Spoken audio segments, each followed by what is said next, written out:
എന്ന് പറയുന്നത് building information modelling ആണ്. അപ്പൊ നമുക്ക് എന്ത് ചെയ്യാം, മോഡലും ഇന്റലിജന്റ് 3D മോഡലും തമ്മിലുള്ള ഡിഫറൻസ് നോക്കാം. സോ നമ്മൾ അടുത്ത് നോക്കുന്നത് ഡയമെൻഷൻസ് ആണ്. ബിമ്മിന്റെ ഡയമെൻഷൻസ് എന്താണ്? സോ അതിൽ ആദ്യം വരുന്നത് LOD എന്ന് പറഞ്ഞൊരു കാര്യമാണ്. എന്തുകൊണ്ടാണ് AEC ഇൻഡസ്ട്രിയിൽ, ആർക്കിടെക്ചർ, എഞ്ചിനീയറിംഗ്, കൺസ്ട്രക്ഷൻ ബേസ് ചെയ്ത് വരുന്ന നമ്മുടെ ഇൻഡസ്ട്രിയിൽ ബിമ്മിനെ അഡോപ്റ്റ് ചെയ്യേണ്ടത് അല്ലെങ്കിൽ കൂടുതൽ ഇപ്പൊ അഡോപ്റ്റ് ചെയ്ത് വരുന്നതിന്റെ റീസൺസ് എന്താണ്? നിങ്ങൾ BIM എടുത്തു കഴിഞ്ഞാൽ അല്ലെങ്കിൽ BIM എടുത്ത് പഠിച്ചു കഴിഞ്ഞാൽ, BIM നിങ്ങളുടെ റെസ്യൂമേലോട്ട് ആഡ് ആയി കഴിഞ്ഞാൽ നിങ്ങൾക്ക് വരുന്ന കരിയർ ഓപ്പർച്യൂണിറ്റീസ് ആണ്. അതിൽ കുറച്ചാണ് ഞാൻ ഇവിടെ ലിസ്റ്റ് ചെയ്തേക്കുന്നത്. So good evening everyone. So ഞാൻ ഫസ്റ്റ് എന്നെ ഒന്ന് ഇൻട്രൊഡ്യൂസ് ചെയ്യാം. എന്റെ പേര് മിഥുൻ എന്നാണ്. സോ ഞാനായിരിക്കും ഇന്ന് ഈ സെഷൻ ഹാൻഡിൽ ചെയ്യുന്നത്. സോ നിങ്ങൾക്ക് എല്ലാവർക്കും BIM Your Way Up എന്ന് പറഞ്ഞ ഈ ഒരു വെബിനാറിലോട്ട് വെൽക്കം. ഓക്കെ, സോ നമുക്ക് ഫസ്റ്റ് ഈ ഇന്നത്തെ സെഷനിൽ നമ്മൾ എന്തൊക്കെയാണ് കവർ ചെയ്യാൻ പോകുന്നത് എന്നുള്ള കാര്യങ്ങളോട്ട് നോക്കാം. നമ്മൾ ഇതിനകത്ത് ബിമ്മിന്റെ അല്ലെങ്കിൽ ഇന്നത്തെ വെബിനാറിന്റെ ഒരു പർപ്പസ് എന്ന് പറയുന്നത് ബിമ്മിനെ പറ്റിയിട്ട് ഒരു ഐഡിയ, അല്ലെങ്കിൽ നിങ്ങൾക്ക് BIM എന്താണ്, അത് പഠിച്ചു കഴിഞ്ഞാൽ നിങ്ങൾക്ക് എന്താണ് ഗുണം വരുന്നത്, ഓക്കെ, നിങ്ങൾക്ക് എന്തൊക്കെ കരിയർ ഓപ്പർച്യൂണിറ്റീസ് ഉണ്ട്, നിങ്ങളുടെ കരിയറിനെ നിങ്ങൾക്ക് ഏതൊക്കെ രീതിയിൽ അലൈൻ ചെയ്യാൻ പറ്റും. സോ അങ്ങനെയുള്ള ഒരു ബേസിക് ആയിട്ട് ബിമ്മിനെ പറ്റി ഒരു ഐഡിയ ഇല്ലാതിരിക്കുന്നവർക്ക്, അല്ലെങ്കിൽ BIM കേട്ടിട്ടുണ്ട് പക്ഷെ അതിന്റെ കൂടുതൽ വിവരങ്ങൾ അറിഞ്ഞുകൂടാതിരിക്കുന്നവർക്ക് ഒരു അവയർനെസ് ക്രിയേറ്റ് ചെയ്യുക. അതുപോലെ നിങ്ങളിലോട്ട് ഇതിന്റെ ഓപ്പർച്യൂണിറ്റീസ്, ഇതെന്തുമാത്രം വലിയൊരു ടൂളാണെന്നുള്ളത് നിങ്ങളിലോട്ട് എത്തിക്കുക എന്നുള്ളതാണ് ഇന്നത്തെ ഒരു പർപ്പസ് എന്ന് പറയുന്നത്. സോ നമുക്ക് ഒരു ബിമ്മിന്റെ ഒരു ഇൻട്രൊഡക്ഷൻ കാണും. ബിമ്മിന്റെ വേരിയസ് ഡയമെൻഷൻസിനെ പറ്റി നമ്മൾ ഡീൽ ചെയ്യും. അതുപോലെ തന്നെ നമ്മൾ നോർമൽ ആയിട്ട് ഒരു ബിമ്മിന്റെ ഇന്റർവ്യൂവിന് പോകുമ്പോഴോ അല്ലെങ്കിൽ ഒരു BIM ലെവലിൽ നമ്മൾ കേട്ടുള്ള കോമൺ ടെർമിനോളജീസ് എന്തൊക്കെയാണെന്നുള്ളത് നമ്മൾ നോക്കും. പിന്നെ നമ്മൾ BIM നമ്മുടെ ഇൻഡസ്ട്രിയിലോട്ട്, നമ്മുടെ AEC ഇൻഡസ്ട്രിയിലോട്ട് BIM എന്ന് പറഞ്ഞൊരു കാര്യത്തിനെ അഡോപ്റ്റ് ചെയ്യുന്നതിന്റെ റീസൺസ് എന്താണ്, എന്തുകൊണ്ടാണ് BIM നമ്മൾ അഡോപ്റ്റ് ചെയ്യുന്നത്. സോ അങ്ങനെയുള്ള കാര്യങ്ങൾ നമ്മൾ നോക്കും. കരിയർ ഓപ്പർച്യൂണിറ്റീസ് നോക്കും. സോ ഇതാണ് ബേസിക് ആയിട്ട് നമ്മൾ ഇന്നത്തെ ഈ ഒരു സെഷനിൽ എന്ത് ചെയ്യാൻ പോകുന്നത്, കവർ ചെയ്യാൻ പോകുന്നത്. BIM-നെ പറ്റിയിട്ട് ഒരു ബേസ് ലെവൽ, എങ്ങനെ നിങ്ങൾക്ക് ഇത് സ്റ്റാർട്ട് ചെയ്യാം, ഇത് നിങ്ങൾ പഠിച്ചു കഴിഞ്ഞാൽ നിങ്ങൾക്ക് എന്തൊക്കെ ബെനിഫിറ്റ്സ് ഉണ്ടാവാം, ഇത് നിങ്ങൾക്ക് എങ്ങനെ നിങ്ങളുടെ കരിയർ ഗ്രോത്തിന് വേണ്ടി യൂസ് ചെയ്യാം. സോ അങ്ങനെയുള്ള ഒരു ബേസിക് ലെവൽ ഓഫ് ഐഡിയ നിങ്ങളിലോട്ട് ഇമ്പാർട്ട് ചെയ്യാം എന്നുള്ളതാണ് ഇന്നത്തെ സെഷന്റെ ഒരു അജണ്ട എന്ന് പറയുന്നത്. സോ ഫസ്റ്റ് നമ്മളെ പറ്റി ഒന്ന് വിവരിക്കാം. സോ ഞാൻ എന്റെ പേര് പറഞ്ഞു, മിഥുൻ എന്നാണ്. ഞാൻ സ്കിൽസ് ബൈ സിവിലിയൻസിലെ ഫാക്കൽറ്റിയാണ്, BIM-ന്റെ ഫാക്കൽറ്റിയാണ്. സോ നമ്മൾ ആരാന്നുള്ളത് നിങ്ങൾക്ക് ഒന്ന് ഇൻട്രൊഡ്യൂസ് ചെയ്ത് തരാം. നിങ്ങൾ എല്ലാവരും സിവിലിയൻസ് കേട്ടിട്ടുണ്ടോ? ഉണ്ട്. ഓക്കെ, നിങ്ങൾക്ക് എല്ലാവർക്കും അറിയാവുന്നത് പോലെ സിവിലിയൻസ് എന്ന് പറഞ്ഞാൽ എന്താ, നമ്മുടെ സിവിൽ എഞ്ചിനീയറിംഗ് കോമ്പറ്റേറ്റീവ് എക്സാംസ് കോച്ചിങ്ങില് വൺ ഓഫ് ദ നമ്പർ 1 ആയിട്ട് നിൽക്കുന്ന ഒരു ഇൻസ്റ്റിറ്റ്യൂട്ട് ആണ് അല്ലെ സിവിലിയൻസ് എന്ന് പറയുന്നത്. സോ നമ്മൾ സ്കിൽസ് എന്ന് പറയുന്നത് സിവിലിയൻസിന്റെ തന്നെ ഒരു സ്കിൽ ഡെവലപ്മെന്റ് വേർട്ടിക്കൽ ആണ്. സ്കിൽ ഡെവലപ്മെന്റ് കോഴ്സസ് ഓഫർ ചെയ്യുന്ന സിവിലിയൻസിന്റെ തന്നെ ഒരു ഡിവിഷൻ ആണ് സ്കിൽസ് ബൈ സിവിലിയൻസ് എന്ന് പറയുന്നത്.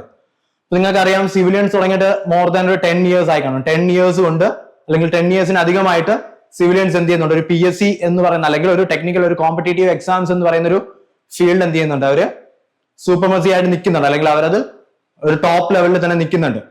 സോ അവര് ഒരു ലാസ്റ്റ് 2 years ആയിട്ട് നമ്മളെ സിവിൽ ഓറിയന്റ് ചെയ്ത് വരുന്ന ജോബ് ഓറിയന്റഡ് സ്കിൽസ് ഓഫർ ചെയ്യുന്ന ഒരു ഡിപ്പാർട്ട്മെന്റ് ആണ് സ്കിൽസ് ബൈ സിവിലിയൻസ് എന്ന് പറയുന്നത്. സോ നമ്മൾ ഇൻഡസ്ട്രി റെഡി സ്കിൽസ് ആണ് ഇവിടെ ഓഫർ ചെയ്യുന്നത്.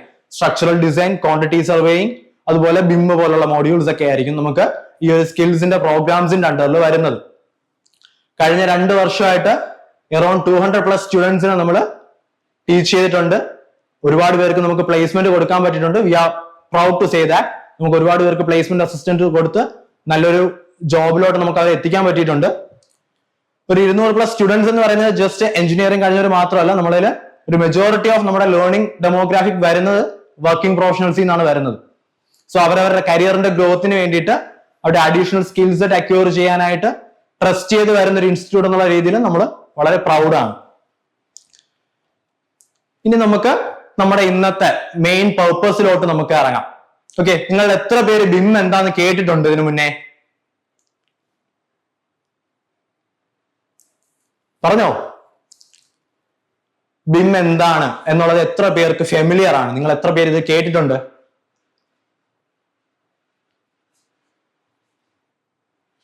അല്ലെങ്കിൽ സിമ്പിൾ ആയിട്ട് ചോദിക്കാം, BIM-ന്റെ ഫുൾ ഫോം എന്താണ്?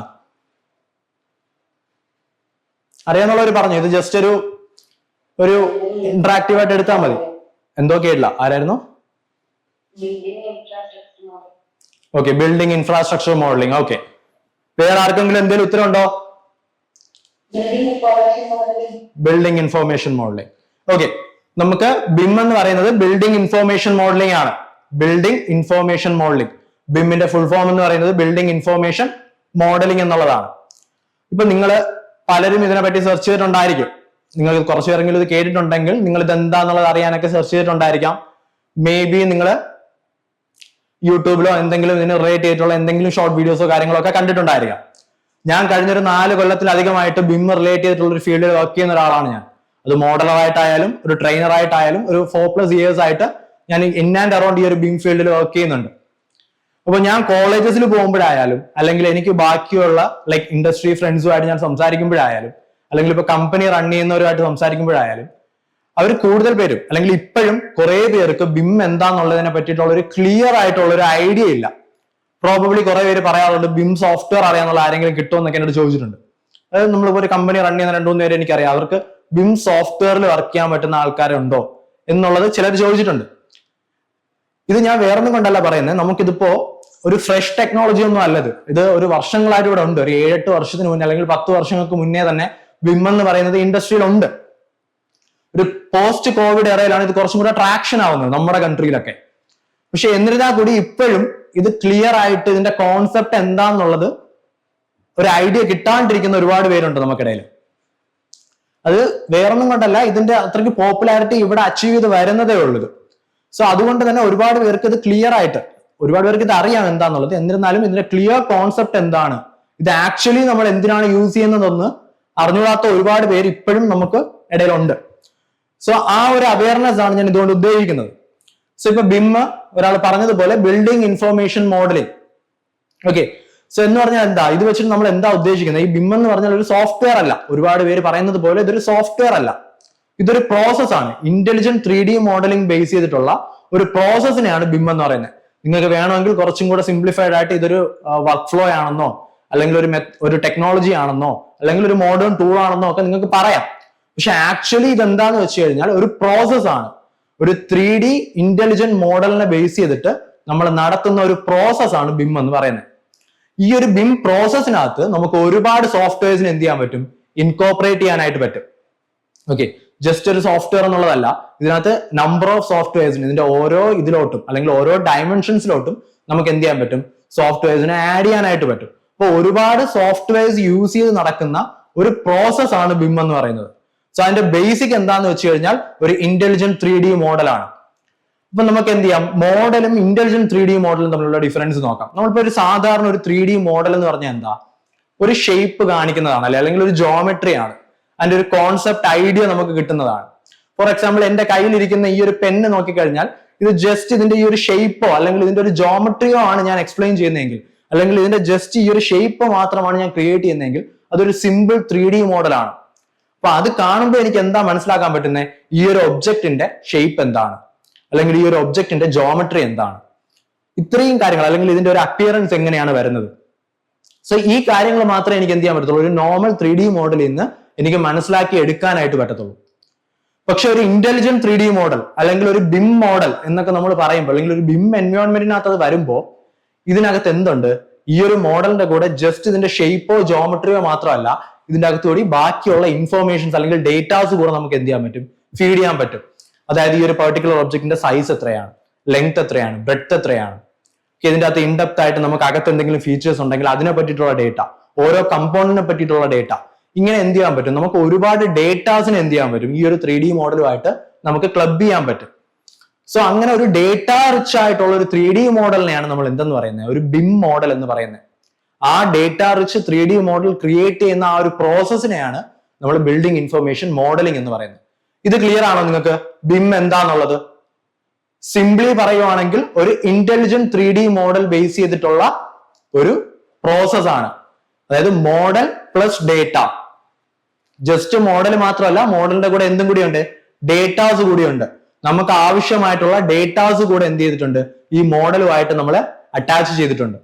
സോ അങ്ങനെ വരുന്ന ഒരു പ്രോസസ്സിനെയാണ് നമ്മൾ എന്തെന്ന് പറയുന്നത്, ബിൽഡിംഗ് ഇൻഫർമേഷൻ മോഡലിംഗ് എന്ന് പറയുന്നത്. സോ ഈ ഒരു ഡേറ്റ റിച്ച് മോഡലിനെയാണ് നമ്മൾ എന്തെന്ന് പറയുന്നത്, BIM മോഡൽ, അല്ലെങ്കിൽ ഈ ഒരു ഡേറ്റ റിച്ച് മോഡൽ ക്രിയേറ്റ് ചെയ്യുന്ന പ്രോസസ്സിനെയാണ് നമ്മൾ ബിൽഡിംഗ് ഇൻഫർമേഷൻ മോഡലിംഗ് എന്ന് നമ്മൾ പറയുന്നത്. സോ ഇതെന്ന് പറയുമ്പോഴത്തേക്കും നമ്മൾ എന്താ ചെയ്യുന്നത്, ഈ ഒരു ഡേറ്റാസ് നമുക്ക് കാണാൻ മാത്രമല്ല, അതായത് നമുക്കിപ്പോ ഒരു മോഡൽ എടുക്കുമ്പോൾ ഫോർ എക്സാമ്പിൾ ഈ ഒരു പെൻ എടുക്കുമ്പോഴായാലും ഇതിന്റെ ലെങ്തോ ബ്രെഡ്ത്തോ മാത്രം നമുക്ക് കണ്ട് മനസ്സിലാക്കാൻ മാത്രമല്ല, ആ ഡേറ്റാസ് ഉപയോഗിച്ച് നമുക്ക് എന്ത് ചെയ്യാൻ പറ്റും, ഈ ഒരു മോഡലിനെ നമുക്ക് മാനിപ്പുലേറ്റ് ചെയ്യാൻ പറ്റും. അതായത് ആ ഡേറ്റ ഉപയോഗിച്ചുകൊണ്ട് നമുക്ക് എന്ത് ചെയ്യാൻ പറ്റും, ആ ഒരു മോഡലുമായിട്ട് കമ്മ്യൂണിക്കേറ്റ് ചെയ്യാൻ പറ്റും. ആ മോഡലിനെ നമുക്ക് അഡ്ജസ്റ്റ് ചെയ്യാൻ പറ്റും. എനിക്ക് ലെങ്ത് മാറ്റി കഴിഞ്ഞാൽ എന്ത് ചെയ്യാൻ പറ്റും, ആ മോഡലിന്റെ ലെങ്ത് മാറ്റാൻ പറ്റും. ഇപ്പൊ നമ്മളിപ്പോ റെവിറ്റ് പോലുള്ള സോഫ്റ്റ്വെയർസ് നമ്മൾ ഒരു 3D മോഡൽ ഉണ്ടാക്കാനായിട്ട് നമ്മൾ യൂസ് ചെയ്യുന്നു. അപ്പൊ ആ ഒരു മോഡൽ ഞാൻ കൺസിഡർ ചെയ്യുമ്പോൾ ഒരു വോൾ എന്ന് പറഞ്ഞൊരു എലമെന്റ് ഞാൻ എടുക്കുവാണെങ്കിൽ ആ ഒരു എലമെന്റ് വെച്ചിട്ട് എന്ത് ചെയ്യാൻ പറ്റും, എനിക്ക് അതിന്റെ ലെങ്ത് ബ്രെഡ്ത്ത് തുടങ്ങിയ കാര്യങ്ങൾ അറിയാൻ പറ്റും. മാത്രമല്ല എനിക്ക് അതിന്റെ ലെങ്ത് മാറ്റുമ്പോൾ എന്ത് ചെയ്യാൻ പറ്റും, മോഡലിനകത്ത് ആ ചേഞ്ചിനെ എനിക്ക് എന്ത് ചെയ്യാൻ പറ്റും, കൊണ്ടുവരാൻ പറ്റും. അപ്പോൾ ഈ ഒരു ഡേറ്റാസ് ഉപയോഗിച്ചുകൊണ്ട് നമുക്ക് എന്ത് ചെയ്യാൻ പറ്റും, മോഡലിനെ മാനിപ്പുലേറ്റ് ചെയ്യാനായിട്ട് പറ്റും, ആ മോഡലിൽ ചേഞ്ചസ് വരുത്താനായിട്ട് പറ്റും. പിന്നെ ബിമ്മിന്റെ വേറൊരു ഫീച്ചർ എന്താന്ന് വെച്ച് കഴിഞ്ഞാൽ ഇത് ഇന്റർഓപ്പറബിൾ ആണ്. അതായത് ഞാൻ നേരത്തെ പറഞ്ഞതുപോലെ ബിമ്മിനകത്ത് എന്ത് ചെയ്യാൻ പറ്റും, നമുക്ക് ഒരുപാട് സോഫ്റ്റ്വെയർസിനെ യൂസ് ചെയ്യാൻ പറ്റും അല്ലെ, ഒരുപാട് സോഫ്റ്റ്വെയർസിനെ നമുക്ക് ആഡ് ചെയ്യാൻ പറ്റും. ഫോർ എക്സാമ്പിൾ നമുക്കിപ്പോ ഒരു 2D മോഡലിംഗ് ഉണ്ട്, അല്ലെങ്കിൽ ഒരു 2D ഡ്രോയിങ്സ് ഉണ്ട് അല്ലെ, നമുക്ക് ഓട്ടോ ക്യാഡ് പോലുള്ള സോഫ്റ്റ്വെയർസിൽ നമ്മൾ എന്താ ചെയ്യുന്നത്, 2D ഡോക്യുമെന്റേഷൻ ആണ് നമ്മൾ കൂടുതൽ ചെയ്യുന്നത്. അപ്പൊ ഞാൻ ഓട്ടോ ക്യാഡിൽ വരയ്ക്കുന്ന ഒരു പ്ലാനിനെ എനിക്ക് വേണമെങ്കിൽ എന്ത് ചെയ്യാം, റെവിറ്റിനകത്തോട്ട് കൊണ്ടുവരാം. തിരിച്ച് അതുപോലെ റെവിറ്റിൽ നിന്നും എനിക്ക് എന്ത് ചെയ്യാൻ പറ്റും, ഒരു മോഡലിന്റെ പ്ലാനിനെ മാറ്റിയിട്ട് എനിക്ക് ഓട്ടോ ക്യാഡിനകത്തോട്ട് കൊണ്ടുവരാൻ പറ്റും. സോ അങ്ങോട്ടും ഇങ്ങോട്ടും എന്ത് ചെയ്യാൻ പറ്റും, എനിക്ക് ഫയൽ ട്രാൻസ്ഫർ അല്ലെങ്കിൽ ഡേറ്റ ട്രാൻസ്ഫർ ചെയ്യാനായിട്ട് പറ്റും. ഈ ഒരു പ്രോപ്പർട്ടിയാണ് നമ്മൾ ഇന്റർഓപ്പറബിലിറ്റി എന്ന് പറയുന്നത്. അതായത് ഒരു സോഫ്റ്റ്വെയറിൽ നിന്നും മറ്റൊന്നിലോട്ട് നമുക്ക് ഡേറ്റ ട്രാൻസ്ഫർ ചെയ്ത് എന്ത് ചെയ്യാൻ പറ്റും, യൂസ് ചെയ്യാനായിട്ട് പറ്റും. അതുപോലെ നേരെ തിരിച്ചും ഒരു ബൈ ഡയറക്ഷണലായിട്ട് നമുക്ക് എന്ത് ചെയ്യാൻ പറ്റും, ഒരു ഡേറ്റ ട്രാൻസ്ഫർ നടത്താനായിട്ട് പറ്റും. സോ അതിനുവേണ്ടി നമ്മളെ ഹെൽപ്പ് ചെയ്യുന്ന ഒരു പ്രോസസ് ആണ് എന്തെന്ന് പറയുന്നത്, BIM എന്ന് പറയുന്നത്. ഓക്കെ, സോ സിമ്പിൾ ടേംസിൽ BIM എന്ന് പറഞ്ഞാൽ 3D മോഡൽ പ്ലസ് ഡേറ്റ ആണ്. ജസ്റ്റ് എന്താ, ഈ ഡേറ്റാസ് നമുക്ക് എന്ത് ചെയ്യാൻ പറ്റത്തില്ല, ജസ്റ്റ് കാണാൻ വേണ്ടി മാത്രമുള്ളതല്ല, നമുക്ക് ആ ഡേറ്റാസ് വെച്ചിട്ട് നമുക്ക് എന്ത് ചെയ്യാൻ പറ്റും, മോഡലിനെ മാനിപ്പുലേറ്റ് ചെയ്യാൻ പറ്റും, അല്ലെങ്കിൽ മോഡലിൽ ചേഞ്ചസ് വരുത്താനായിട്ട് പറ്റും.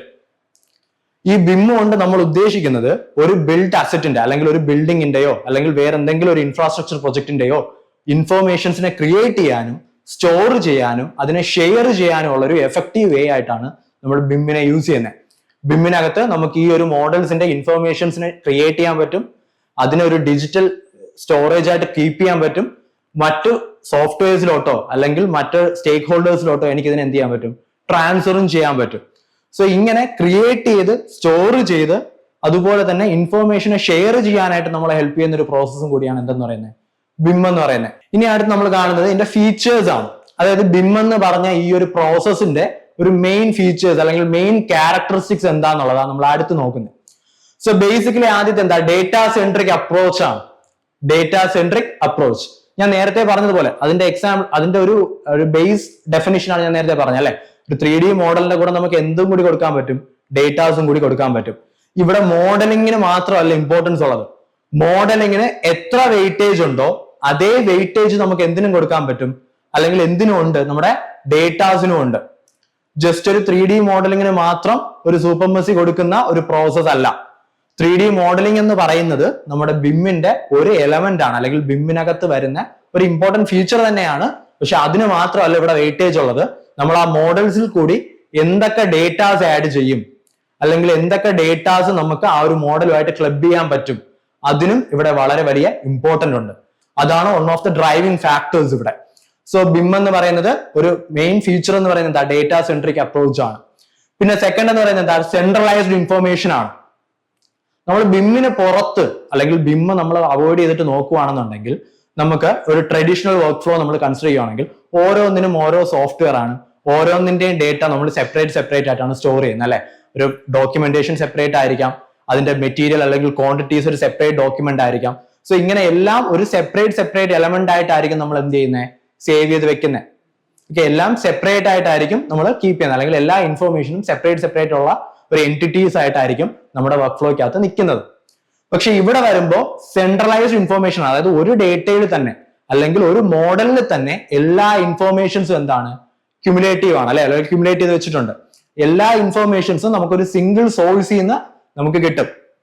സോ അതിനെയാണ് ഒരു സെൻട്രലൈസ്ഡ് ഇൻഫോർമേഷൻ പാക്കേജ് എന്ന് പറയുന്നത്. നമുക്ക് ഒരു ബിൽഡിങ്ങിനെ പറ്റിയിട്ടുള്ള എല്ലാ ഡീറ്റെയിൽസും, അതിനകത്ത് ഉപയോഗിച്ചിരിക്കുന്ന മെറ്റീരിയൽസിനെ പറ്റി ആവട്ടെ, അല്ലെങ്കിൽ അതിന്റെ ഒരു ഷെഡ്യൂളിനെ പറ്റി ആവട്ടെ, അങ്ങനെയുള്ള എല്ലാ ഇൻഫോർമേഷൻസും നമുക്ക് എന്ത് ചെയ്യാം, ഒരൊറ്റ മോഡലിൽ തന്നെ നമുക്ക് എന്ത് ചെയ്യാൻ പറ്റും, അറ്റാച്ച് ചെയ്യാൻ പറ്റും. സോ BIM എന്ന് പറയുന്നത് എന്താണ്, ഒരു സെൻട്രലൈസ്ഡ് ഇൻഫോർമേഷൻ നമുക്ക് ഓഫർ ചെയ്യുന്നുണ്ട്. പിന്നെ കൊളാബറേഷൻ ആൻഡ് കോർഡിനേഷൻ. ഓക്കെ, ബിമ്മിന് മുന്നേ എന്തായിരുന്നു? ഇപ്പൊ ആർക്കിടെക്ചർ ഡിപ്പാർട്ട്മെന്റ് എന്ത് ചെയ്യും? ആർക്കിടെക്ചർ മോഡലിംഗ് ചെയ്യും, അല്ലെങ്കിൽ ആർക്കിടെക്ചർ ഡ്രോയിങ്സ് വരയ്ക്കും. സ്ട്രക്ചറൽ ഡിപ്പാർട്ട്മെന്റ് സ്ട്രക്ചറൽ ഡ്രോയിങ്സ് അല്ലെങ്കിൽ സ്ട്രക്ചറൽ മോഡലിംഗ് ചെയ്യും. MEP വരുമ്പോൾ അവർ സർവീസ് ഡിപ്പാർട്ട്മെന്റ് ആയിരിക്കും, അല്ലെങ്കിൽ MEP സർവീസസിനെ പറ്റിയുള്ള കാര്യങ്ങളെല്ലാം ചെയ്യുന്നത്. അപ്പൊ ഇങ്ങനെ വരുമ്പോൾ ഫൈനലായിട്ട് നമ്മൾ ഫീൽഡിൽ ഇത് എക്സിക്യൂട്ട് ചെയ്യുന്ന സമയത്ത് മേ ബി എന്ത് വരാനുള്ള ചാൻസ് ഉണ്ട്? മേ ബി എന്നല്ല, മോസ്റ്റ് പ്രോബബ്ലി എന്ത് വരും? ക്ലാഷസ് വരും. കാരണം 3 ഡേറ്റാസ് അല്ലെങ്കിൽ 3 മോഡലും സെപ്പറേറ്റ് ആയിട്ട് 3 ഡിപ്പാർട്ട്മെന്റ് ആണ് എന്ത് ചെയ്തേക്കുന്നത്? ക്രിയേറ്റ് ചെയ്തേക്കുന്നത്. അപ്പൊ ഓൺ സൈഡിൽ ക്ലാഷസ് വരാനോ അല്ലെങ്കിൽ ഡിലേസ് വരാനോ ഉള്ള ചാൻസസ് ഉണ്ട്. പക്ഷെ ബിമ്മിനകത്ത് വരുമ്പോൾ, ഫോർ എക്സാമ്പിൾ ഇപ്പൊ നമ്മൾ റെവിറ്റ് തന്നെ കൺസിഡർ ചെയ്യുവാണെങ്കിൽ, റെവിറ്റിനകത്ത് തന്നെ നമുക്ക് ആർക്കിടെക്ചർ മോഡലിംഗ് ഉണ്ട്, സ്ട്രക്ചറൽ മോഡലിംഗ് ഉണ്ട്, MEP മോഡലിംഗ് ഉണ്ട്. നമുക്ക് 3ഉം ഒരേ പ്ലാറ്റ്ഫോമിൽ ചെയ്യാൻ പറ്റും. എന്നിട്ട് ഇപ്പൊ നാവിസ്വർക്സ് പോലുള്ള സോഫ്റ്റ്വെയർസിൽ നമുക്ക് ഇതിന്റെ കോർഡിനേഷൻ വ്യൂ ചെയ്യാൻ പറ്റും. എന്നിട്ട് ക്ലാഷ് ഡിറ്റക്ട് ചെയ്യാൻ പറ്റും. അപ്പൊ നമ്മൾ ഫീൽഡിലോട്ട് കൺസ്ട്രക്ഷൻ ഇറങ്ങുന്നതിന് മുന്നേ തന്നെ നമുക്ക് എന്ത് ചെയ്യാൻ പറ്റും? ഇതിനെ പറ്റിയിട്ടുള്ള ക്ലിയർ ആയിട്ടുള്ള എല്ലാ ഐഡിയാസും നമുക്ക് കിട്ടും. എവിടെയെങ്കിലും ഇഷ്യൂ വരാൻ ചാൻസ് ഉണ്ടോ?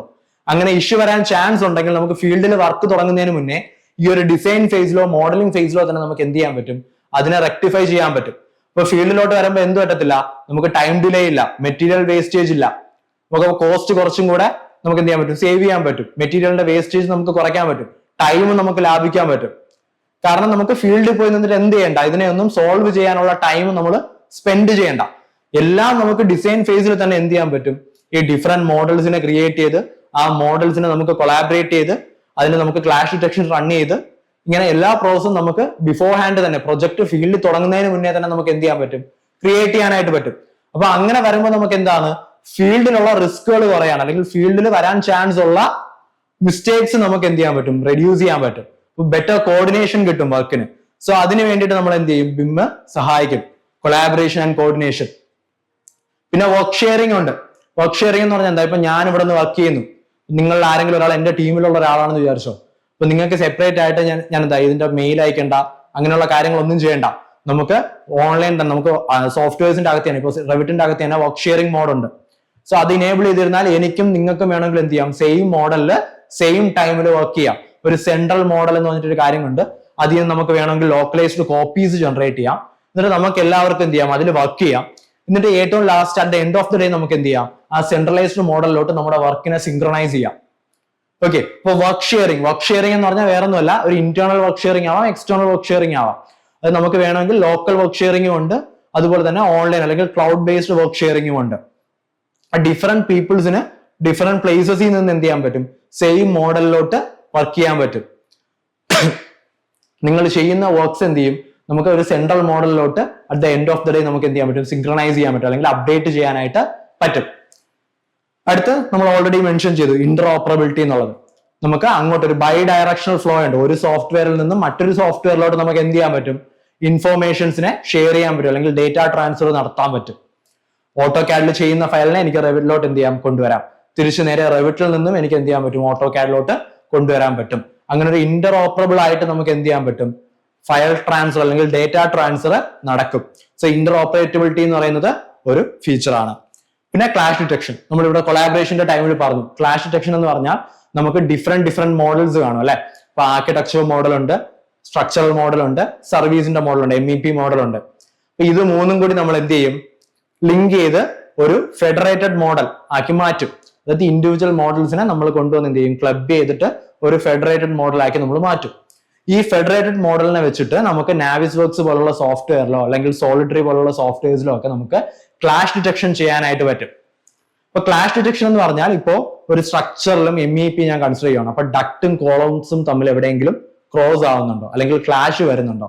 അപ്പൊ അങ്ങനെ വരുന്നുണ്ടെങ്കിൽ നമ്മൾ എന്ത് ചെയ്യണം? നമ്മൾ പ്രയോറിറ്റി അനുസരിച്ച് ആ ക്ലാഷ് അവിടെ സോൾവ് ചെയ്യണം.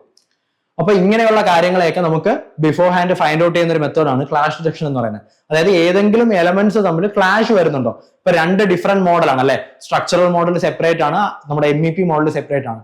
ഇത് തമ്മിൽ നമ്മൾ ഒരുമിച്ച് ലിങ്ക് ചെയ്യുന്ന സമയത്ത് എവിടെയെങ്കിലും ക്ലാഷസ് വരുന്നുണ്ടോ? അങ്ങനെ വരുന്നുണ്ടെങ്കിൽ നമ്മൾ എന്ത് ചെയ്യണം? അത് നമ്മൾ എപ്പോഴാണോ കൺസ്ട്രക്ഷൻ ഫേസിൽ പോകുന്നതിന് മുന്നേ ആയിട്ട് എന്ത് ചെയ്യണം? അത് ക്ലിയർ ചെയ്യണം. അത് ക്ലിയർ ചെയ്താലേ നമുക്ക് കൺസ്ട്രക്ഷൻ ഫേസിൽ സ്മൂത്ത് ആയിട്ട് കാര്യങ്ങൾ പോകത്തുള്ളൂ.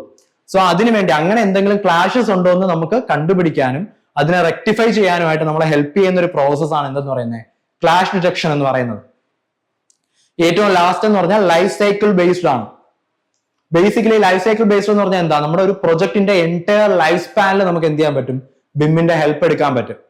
ഓക്കെ, അതായത് ആ ഒരു പ്രൊജക്ടിന്റെ കോൺസെപ്റ്റ് സ്റ്റേജ് മുതൽ നമ്മൾ ആ പ്രൊജക്ടിനെ പറ്റി ചിന്തിച്ച് അല്ലെങ്കിൽ ഒരു ഐഡിയ ജനറേറ്റ് ചെയ്യുന്ന സ്റ്റേജ് മുതൽ അതിന്റെ കൺസ്ട്രക്ഷൻ കഴിഞ്ഞ് അതിന്റെ ഓപ്പറേഷൻ ഫേസ് വരെ നമുക്ക് എന്ത് ചെയ്യാൻ പറ്റും? ബിമ്മിന്റെ ഹെൽപ്പ് എടുക്കാനായിട്ട് പറ്റും, അല്ലെങ്കിൽ ബിമ്മിനെ ആ ഒരു പ്രൊജക്ടിനകത്തോട്ട് നമുക്ക് ഇൻകോപ്പറേറ്റ് ചെയ്യാനായിട്ട് പറ്റും. സോ അതാണ് ഈ ലൈഫ് സൈക്കിൾ ബേസ്ഡ് എന്ന് പറയുന്നത്. സോ ബേസിക്കലി ഫീച്ചേഴ്സ് ആയിട്ട് വരുന്നത് ഡേറ്റാ സെൻട്രിക് അപ്രോച്ച്, അതായത് മോഡലിങ്ങിന് മാത്രമല്ല നമ്മൾ ഇൻപുട്ട് ചെയ്യുന്ന അല്ലെങ്കിൽ നമ്മൾ ആ മോഡലുമായിട്ട് അറ്റാച്ച് ചെയ്യുന്ന ഡേറ്റാസിന് എന്തുണ്ട് ഇവിടെ ഇമ്പോർട്ടൻസ് ഉണ്ട്. സെക്കൻഡ് എന്ന് പറയുന്നത് സെൻട്രലൈസ്ഡ് ഇൻഫർമേഷൻ ആണ്. അതൊരു സിംഗിൾ മോഡലിൽ തന്നെ നമുക്ക് വേണമെന്നുള്ള എല്ലാ ഇൻഫർമേഷൻസിനെയും നമുക്ക് എന്ത് ചെയ്യാൻ പറ്റും? ക്ലബ് ചെയ്യാനായിട്ട് പറ്റും. കൊളാബറേഷൻ, നമുക്ക് ഡിഫറെന്റ് മോഡൽസിനെ എന്ത് ചെയ്യാൻ പറ്റും? കൊളാബറേറ്റ് ചെയ്ത് എന്തെങ്കിലും മിസ്റ്റേക്സ് ഉണ്ടോ എന്നുള്ളത് എന്ത് ചെയ്യാൻ പറ്റും? ഫൈൻഡ് ഔട്ട് ചെയ്യാൻ പറ്റും.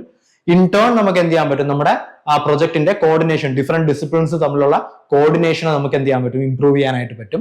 വർക്ക് ഷെയറിംഗ് പോസിബിൾ ആണ്. നമുക്കിപ്പോൾ ഒരേ മോഡലിൽ തന്നെ അല്ലെങ്കിൽ ഒരു സെൻട്രൽ മോഡലിൽ തന്നെ ഡിഫറെന്റ് ആയിട്ടുള്ള ആൾക്കാർക്ക് എന്ത് ചെയ്യാൻ പറ്റും? അറ്റ് എ സെയിം ടൈം നമുക്ക് വർക്ക് ചെയ്യാനായിട്ട് പറ്റും. ഇന്റർഓപ്പറബിലിറ്റി, അതായത് ബൈ ഡയറക്ഷണൽ ആയിട്ട് ഒരു സോഫ്റ്റ്വെയറിൽ നിന്ന് മറ്റൊരിലോട്ടും വൈസ് വേഴ്സ നമുക്ക് എന്ത് ചെയ്യാൻ പറ്റും? ഡേറ്റ ട്രാൻസ്ഫർ നടത്താനായിട്ട് പറ്റും. ക്ലാഷ് ഡിറ്റക്ഷൻ, നമ്മുടെ ഡിഫറെന്റ് ഡിസിപ്ലിൻസ് തമ്മിൽ എന്തെങ്കിലും ക്ലാഷ് വരുന്നുണ്ടോ എന്നുള്ളത് കൺസ്ട്രക്ഷന് മുന്നേ തന്നെ നമുക്ക് എന്ത് ചെയ്യാൻ പറ്റും? ഫൈൻഡ് ഔട്ട് ചെയ്ത് അതിനെ നമുക്ക് റെക്ടിഫൈ ചെയ്യാനായിട്ട് പറ്റും. പിന്നെ ലൈഫ് സൈക്കിൾ ബേസ്ഡ്, ഒരു പ്രൊജക്ടിന്റെ ലൈഫ് സൈക്കിൾ ത്രൂ ഔട്ട്, അതായത് അതിന്റെ കോൺസെപ്റ്റ് മുതൽ അതിന്റെ ഓപ്പറേഷൻ ഫേസ് വരെ നമുക്ക് എന്ത് ചെയ്യാൻ പറ്റും? ബിമ്മിനെ ഇൻകോപ്പറേറ്റ് ചെയ്യാനായിട്ട് പറ്റും. ഇത്രയും ക്ലിയർ ആണോ നിങ്ങൾക്ക്? ബിം എന്താണ്, ബിമ്മിന്റെ മെയിൻ ആയിട്ട് വരുന്ന ഫീച്ചേഴ്സ് എന്താണ്? ക്ലിയർ ആണോ? ഓക്കെ, എല്ലാവർക്കും ഓക്കെ അല്ലേ? 2-3 എസ് എനിക്ക് വന്നായിരുന്നു, ബാക്കി എല്ലാവർക്കും ഓക്കെ ആണല്ലോ? Okay, fine. സോ നമ്മൾ അടുത്ത് നോക്കുന്നത് ഡയമെൻഷൻസ് ആണ്. ബിമ്മിന്റെ ഡയമെൻഷൻസ് എന്താണ്? സോ ബേസിക്കലി ഓരോ ഡയമെൻഷൻസിന് അനുസരിച്ചിട്ടാണ് നമ്മൾ അതിന്റെ നമ്മളെ പ്രൊജക്ടിന്റെ ലൈഫ് സൈക്കിളിൽ ഏത് സ്റ്റേജ് വരെ നമ്മൾ ബിം ഇൻകോപ്പറേറ്റ് ചെയ്യുന്നു എന്നുള്ളത് നമ്മൾ ഡിസൈഡ് ചെയ്യുന്നത്. സോ ബേസിക്കലി നമുക്കൊരു 2D എന്ന് പറയുന്നത് ആക്ച്വലി അത് ബിമ്മിന്റെ ഡയമെൻഷൻ അല്ല, പക്ഷെ നമ്മൾ ഒരു മോഡലിംഗ് ബേസ് ചെയ്തിട്ട് പറയുമ്പോൾ നമ്മൾ എപ്പോഴും 2D തൊട്ടാണ് തുടങ്ങുന്നത്.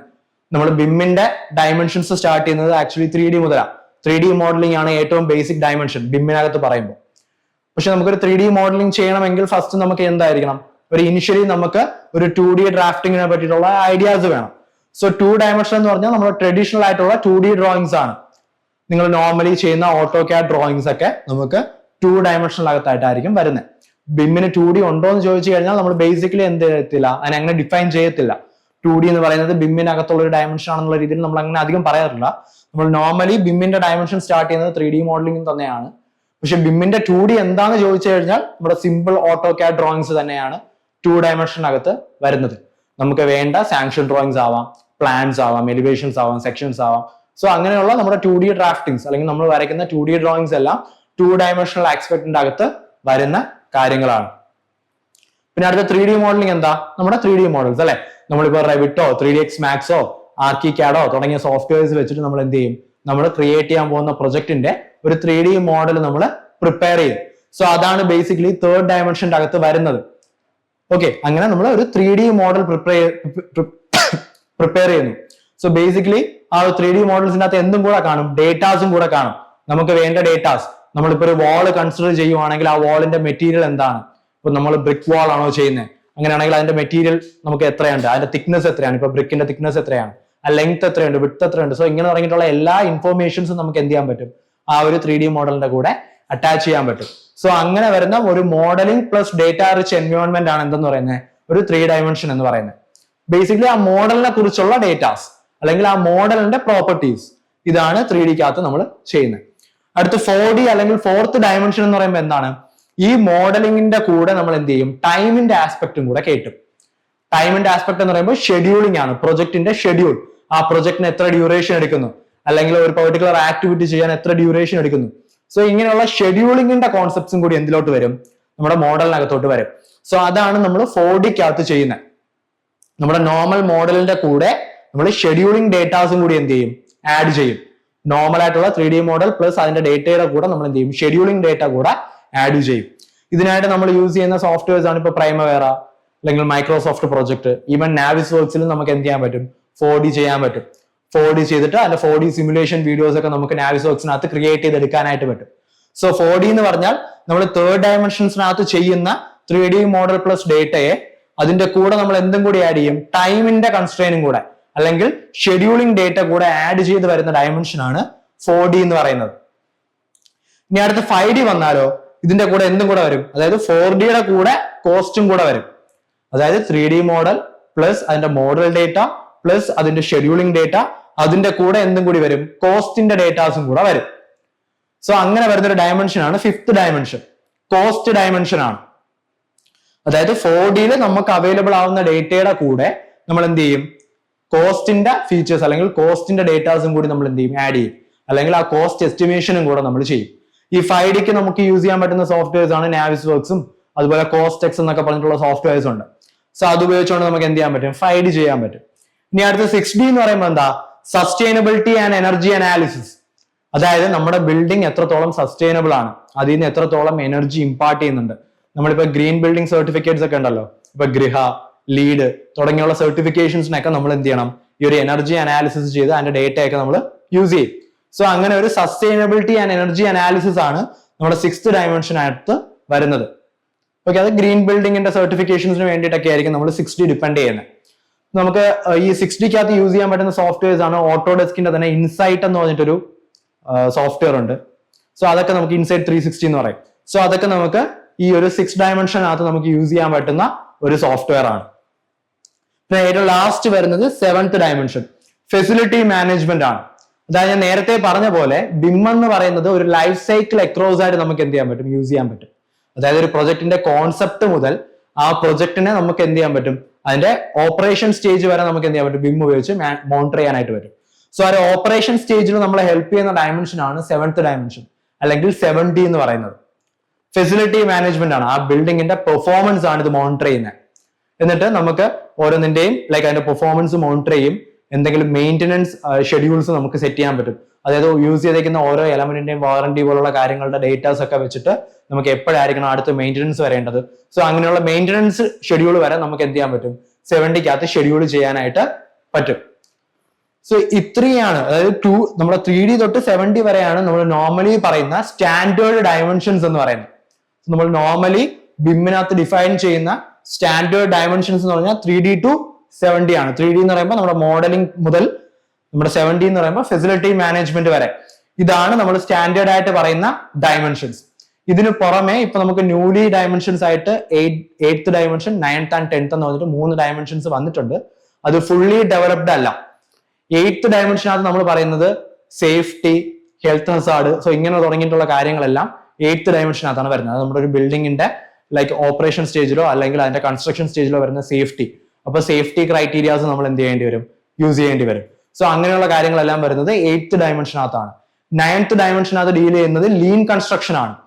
ബേസിക്കലി ലീൻ കൺസ്ട്രക്ഷൻ എന്ന് പറഞ്ഞാൽ എന്താ, നമ്മൾ മാക്സിമം റിസോഴ്സിനെ യൂസ് ചെയ്ത് മിനിമം വേസ്റ്റേജിൽ നമ്മൾ എന്ത് ചെയ്യുക, കൺസ്ട്രക്ഷൻ പ്രോസസ്സ് കംപ്ലീറ്റ് ചെയ്യുക. സോ ലീൻ കൺസ്ട്രക്ഷന്റെ കാര്യങ്ങളെല്ലാം വരുന്നത് 9th ഡയമെൻഷൻസിലാണ് വരുന്നത്. ഇനി ലാസ്റ്റ് 10th ഡയമെൻഷൻ എന്ന് പറഞ്ഞാൽ ഇൻഡസ്ട്രിയലൈസ്ഡ് കൺസ്ട്രക്ഷൻ ആണ്. അതായത് ഓഫ് സൈറ്റ് കൺസ്ട്രക്ഷൻ ടെക്നീക്സ് ആണ് അതിനകത്ത് പറയുന്നത്. ഇപ്പൊ പ്രീ ഫാബ്രിക്കേഷൻ, 3D മോഡലിംഗ്, അതായത് നമ്മൾ 3D പ്രിന്റിംഗ് ഒക്കെ ഉണ്ടല്ലോ, 3D മോഡലിംഗ് അല്ല 3D printing, pre fabrication, 3D printing തുടങ്ങിയ കാര്യങ്ങളെല്ലാം നമ്മൾ 10th ഡയമെൻഷനകത്താണ് ഡീൽ ചെയ്യുന്നത്. സോ നമ്മൾ നോർമലി BIM-ന്റെ സ്റ്റാൻഡേർഡ് ഡയമെൻഷൻസ് എന്ന് പറയുമ്പോൾ 3D മോഡലിംഗ് മുതൽ 7D ഫെസിലിറ്റി മാനേജ്മെന്റ് വരെയാണ് അത് വരുന്നത്. ന്യൂലി ആഡ് ഡയമെൻഷൻസ് എന്ന് പറയുമ്പോൾ 3 ഉണ്ട്, 8, 9, 10.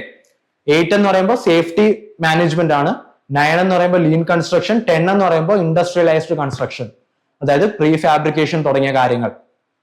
ഓക്കെ, ഡയമെൻഷൻസ് ക്ലിയർ ആയോ?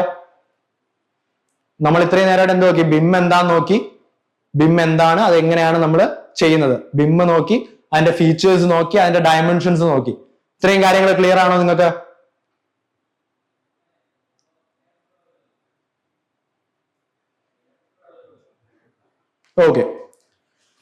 ഓക്കെ, സോ ഇതാണ് നമ്മുടെ ഡയമെൻഷൻസ് ആയിട്ട് വരുന്നത്.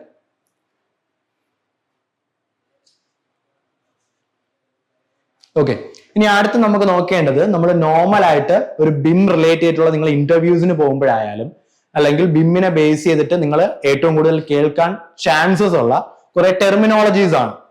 സോ ബേസിക്കലി ഈ ടെർമിനോളജീസ് എന്താണെന്ന് അറിഞ്ഞിരുന്നാലേ നമുക്ക് എഫക്റ്റീവ് ആയിട്ട് ഒരു BIM-ൽ വർക്ക് ചെയ്യാനോ അല്ലെങ്കിൽ BIM പഠിച്ചെടുക്കാനോ നമുക്ക് പറ്റത്തുള്ളൂ. സോ അതിൽ ആദ്യം വരുന്നത് LOD എന്ന് പറഞ്ഞൊരു കാര്യമാണ്.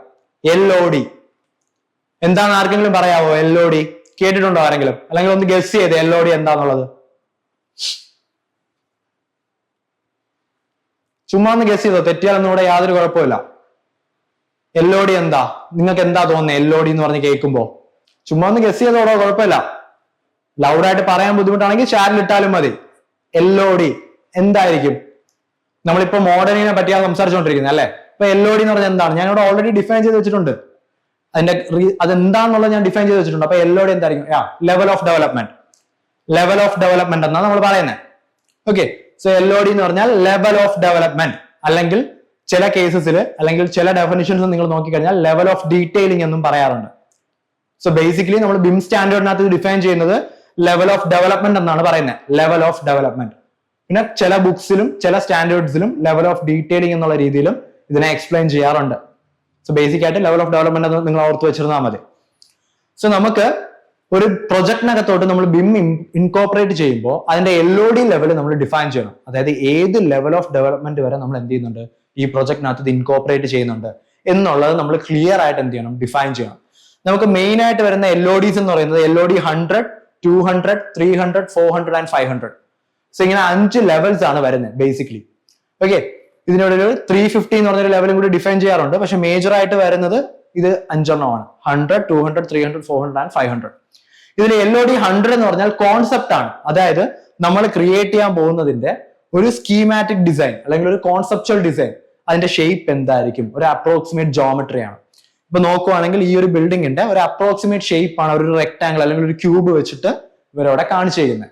സോ ബേസിക്കലി നമ്മുടെ മോഡൽ അല്ലെങ്കിൽ നമ്മുടെ പ്രൊജക്ടിന്റെ ഒരു സ്കീമാറ്റിക് ഡിസൈൻ ആൻഡ് ജസ്റ്റ് അതിന്റെ ഷേപ്പ് ഒരു ആക്യുറേറ്റ് എന്ന് വെച്ചാൽ എക്സ്ട്രീംലി ആക്യുറേറ്റ് എന്നല്ല, ഒരു ഐഡിയോളജിക് ഷേപ്പ് എന്താണ്, ഏതൊരു പെർട്ടിക്കുലർ ഷേപ്പിലായിരിക്കും നമ്മുടെ പ്രൊജക്ട് ഇരിക്കുന്നത് എന്നുള്ളത്. സോ അങ്ങനെയുള്ളൊരു കോൺസെപ്ച്വൽ ഡിസൈൻ അല്ലെങ്കിൽ ഒരു സ്കീമാറ്റിക് ഡിസൈൻ ഒക്കെയാണ് നമുക്ക് 100 വരുന്നത്.